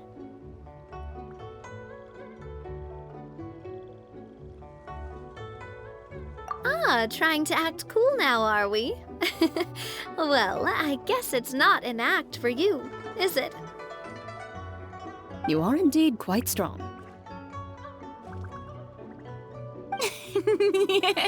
It's been great talking to you all. I'm really glad I decided to come to Qiaoying Village. Maybe we could go on another trip together sometime?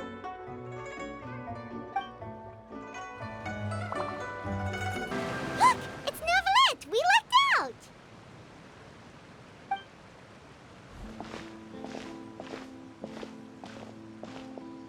Oh, it's you. It has been some time since our last meeting. Few people frequent this location.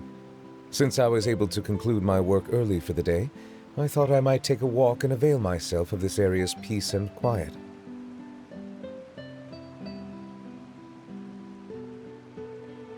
You call this early? Do you always work this late, Neuvillette? Strictly speaking, that depends on the agenda for the day. I am hardly bereft of time, however, so working late is of little consequence to me. Really? If you have so much time on your hands, then why did you only go to Qiaoying Village for half a day? First, I should clarify that I was referring to my lifespan, rather than the time at my disposal on any given day. Second, I was unaware you possessed knowledge of my trip to Qiaoying Village.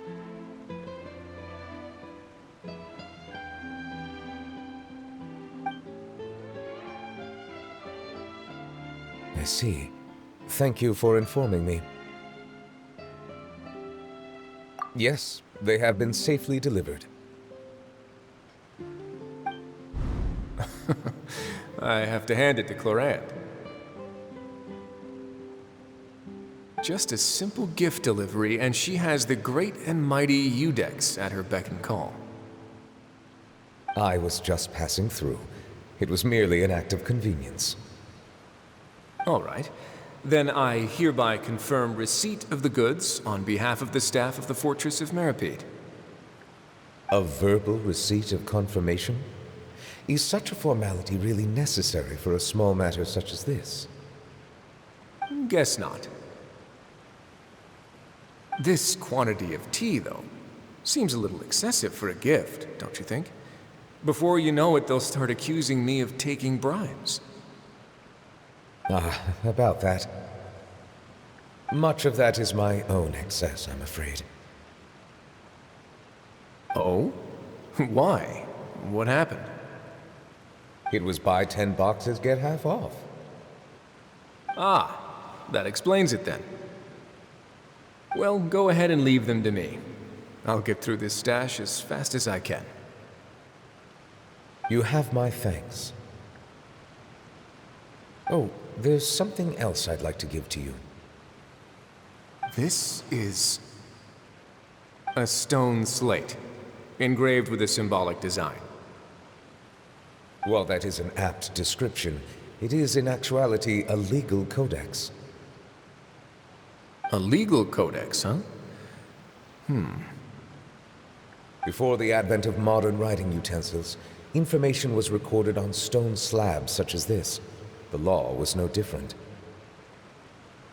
Okay. Since ancient times, the scales of justice have symbolized the fairness and impartiality of judiciousness. As a tribute to that sentiment, this slate was designed after a traditional legal codex and engraved with a symbol instead of text.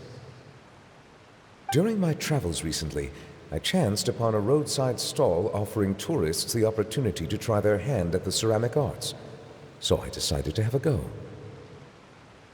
We joked with Clorant some time ago about gifting you a legal codex. So, here you go. Ah, so that's what this is about. I did not expect you to remember it as well.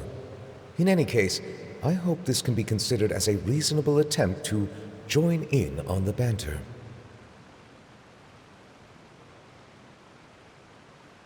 It is a very good attempt. I suppose I shouldn't be surprised. Even your sense of humor centers around the law. That's an impressive level of commitment. A gift of this significance deserves to be put on display, and I know just the place. Front and center in the Fortress's showroom. Surely there's no need for such a grand gesture. Just kidding. I don't have anything like a showroom. But we do have a storage room. We can put it next to all the mechanical parts Sijouin has collected. That sounds good to me. So that's what you were doing in Qiaoying Village. Indeed. Of course, while I was there, I also took the opportunity to taste the local spring water. The aftertaste is much purer than what I have delivered to me in Fontaine. It stands to reason that the long-distance transport has a tendency to imbue the water with extraneous emotion.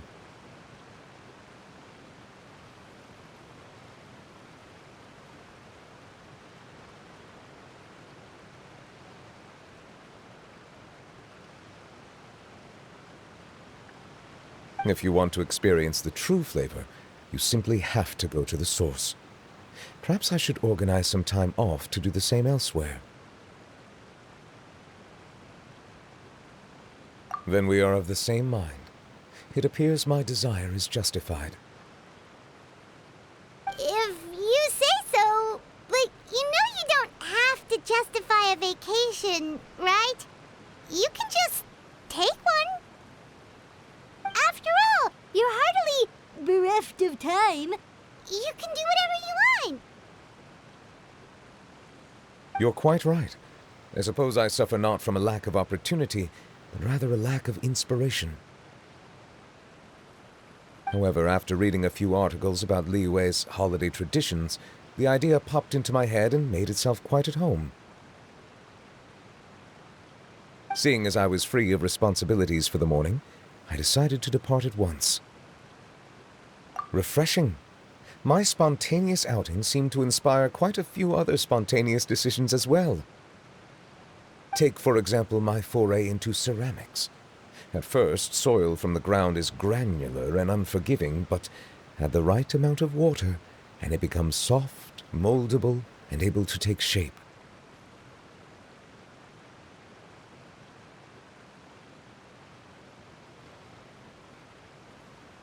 In the past, I never thought about how quotidian vessels were crafted, but now I have participated in their very making.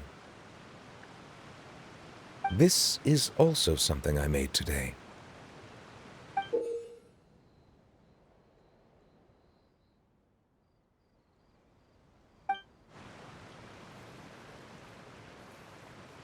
That's a ladle? Paimon thought it was supposed to be some long-necked sea creature. That was indeed one of my inspirations. Really? You like it? To tell you the truth, given your unexpected arrival, I find myself quite unequipped to give you the welcome you deserve. Around such an important holiday such as this, human custom would dictate that gifts should be in order. But I'm afraid this is all I can offer. If you'll have it, that is.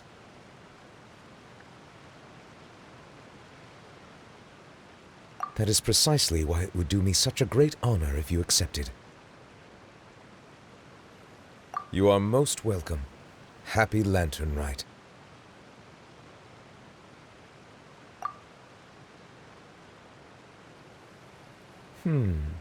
Approve a leave of absence request for myself. That sounds like it could easily lead to a vicious cycle of self-indulgence, something which couldn't be in further violation of protocol. But I suppose I understand her point. My proclivity to refrain from personal outings does, in part, originate from a sense of responsibility toward my duties. But it is also due to a lack of desire to engage in the human world.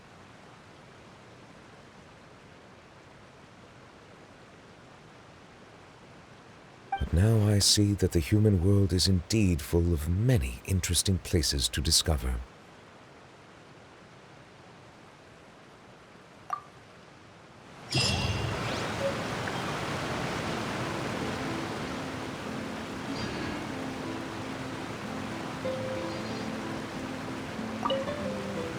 Lantern Rite marks the start of the new year in Liyue. In the spirit of the season, then, I wish you a year of success as vast and endless as the open ocean.